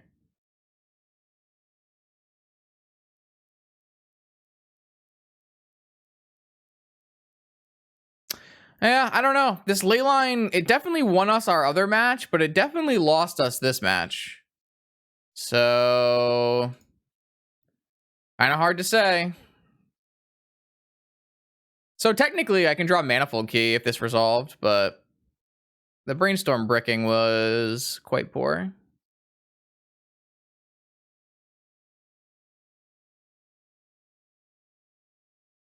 Plague Engineer would not be good enough. That's another fallacy. Like, you don't actually want to play Plague Engineer against Witch decks. It's not very good. The Witch decks are all running a bunch of Lightning Bolts. What a fucking hand from my opponent, huh? Well, that's a shitty way to end the tournament, but I would fucking lose the game if I had a Tabernacle in play now. It literally doesn't matter. It's completely irrelevant. It'd be a dead card in my fucking hand. God damn it, chat. The only thing I'm interested in is this Leyline of the Void if it was a Force of Will. That's the only thing I'm interested in this game, and I just don't know. This is my problem with playing Leyline against the Breach decks, is if they have Witch, it doesn't matter, right? But it still kind of matters because I can't do the Xerox thing, so it's like a little here, a little there. All right. Unfortunately, we're gonna be on the Breaker Sweat, so we'll see how we end up, I guess. So, unfortunately, chat, we had predicted that we would be 8th, but we were jumped by the 11th place player, Benny Boo, with the win. We were jumped by Canister, and we were jumped by Power 9. So we actually only ended up in 10th, which is, I think, pretty unfortunate for the showing today. But, you know, it is what it is. This is the Breakers. If I should win one more match of Magic, then we would be good. Overall, we had a really good day. We beat a bunch of powerful players. Obviously, losing to Discover N is, you know, nothing to be ashamed of. And then we were pretty close on this matchup at the very end here on our winning end, but it did not come together. So the top 8 looks like it's going to be Ravager Shops, or sorry, maybe it doesn't have Ravagers in it. It's probably like some kind of Shops deck, a Bug deck, I think this is a Rug deck, Of course, Bart is in the top 8 on Doomsday, as always. Jerry on Dredge, Wombo on the Luris Grixis deck. This is the Witch Breach deck, and I'm actually not sure what Fingers is on today, but obviously, all very strong players in the top 8, really powerful wizardry. So, let's check out our list real quick. What would we change? That's not our list. This is our list. Would we make any changes? That's not our list. That's our list. Would we make any changes to this deck list moving forward? No. The list is really tight. There's not a lot of room to move around in it. Nothing was like atrociously bad today. Everything was as expected. It's possible that you need more hateful cards for Doomsday. Maybe you need something in your sideboard for it. But besides that, I was pretty happy with this build, and it's a pretty decent. If you want to play a combo Oath deck, I think this is a pretty cool shell to do it in. There are definitely other ways you can build combo Oath. I know that Tiltmonger has played 4-color lists. You can play Sphinx off your Tinker. You can play more Show and Tells. Overall, I like this one as it typically will always win if you can get the Grizzlebrand in play. And it plays pretty well against the Flusterstorm and creature heavy decks that are currently in the format. Show and Tell was fine. We don't think it showed up very much, but you basically are boarding in Show and Tell in the non-counterspell matchups where you're bringing in like Blazing Archon. So overall, pretty happy. I think I made a great metagame call for today. I think I played only reasonably. I think we could have definitely played better in some of our matches, and maybe that would have gotten us over the hump, but overall pretty happy. So if you're watching this on YouTube, make sure you like, comment, and subscribe so that we can get more people watching the vintage action. And if you came here today from another stream and from a raid, I appreciate stopping by. Please follow the stream and check out YouTube, and that would make me very, very happy. Until next time.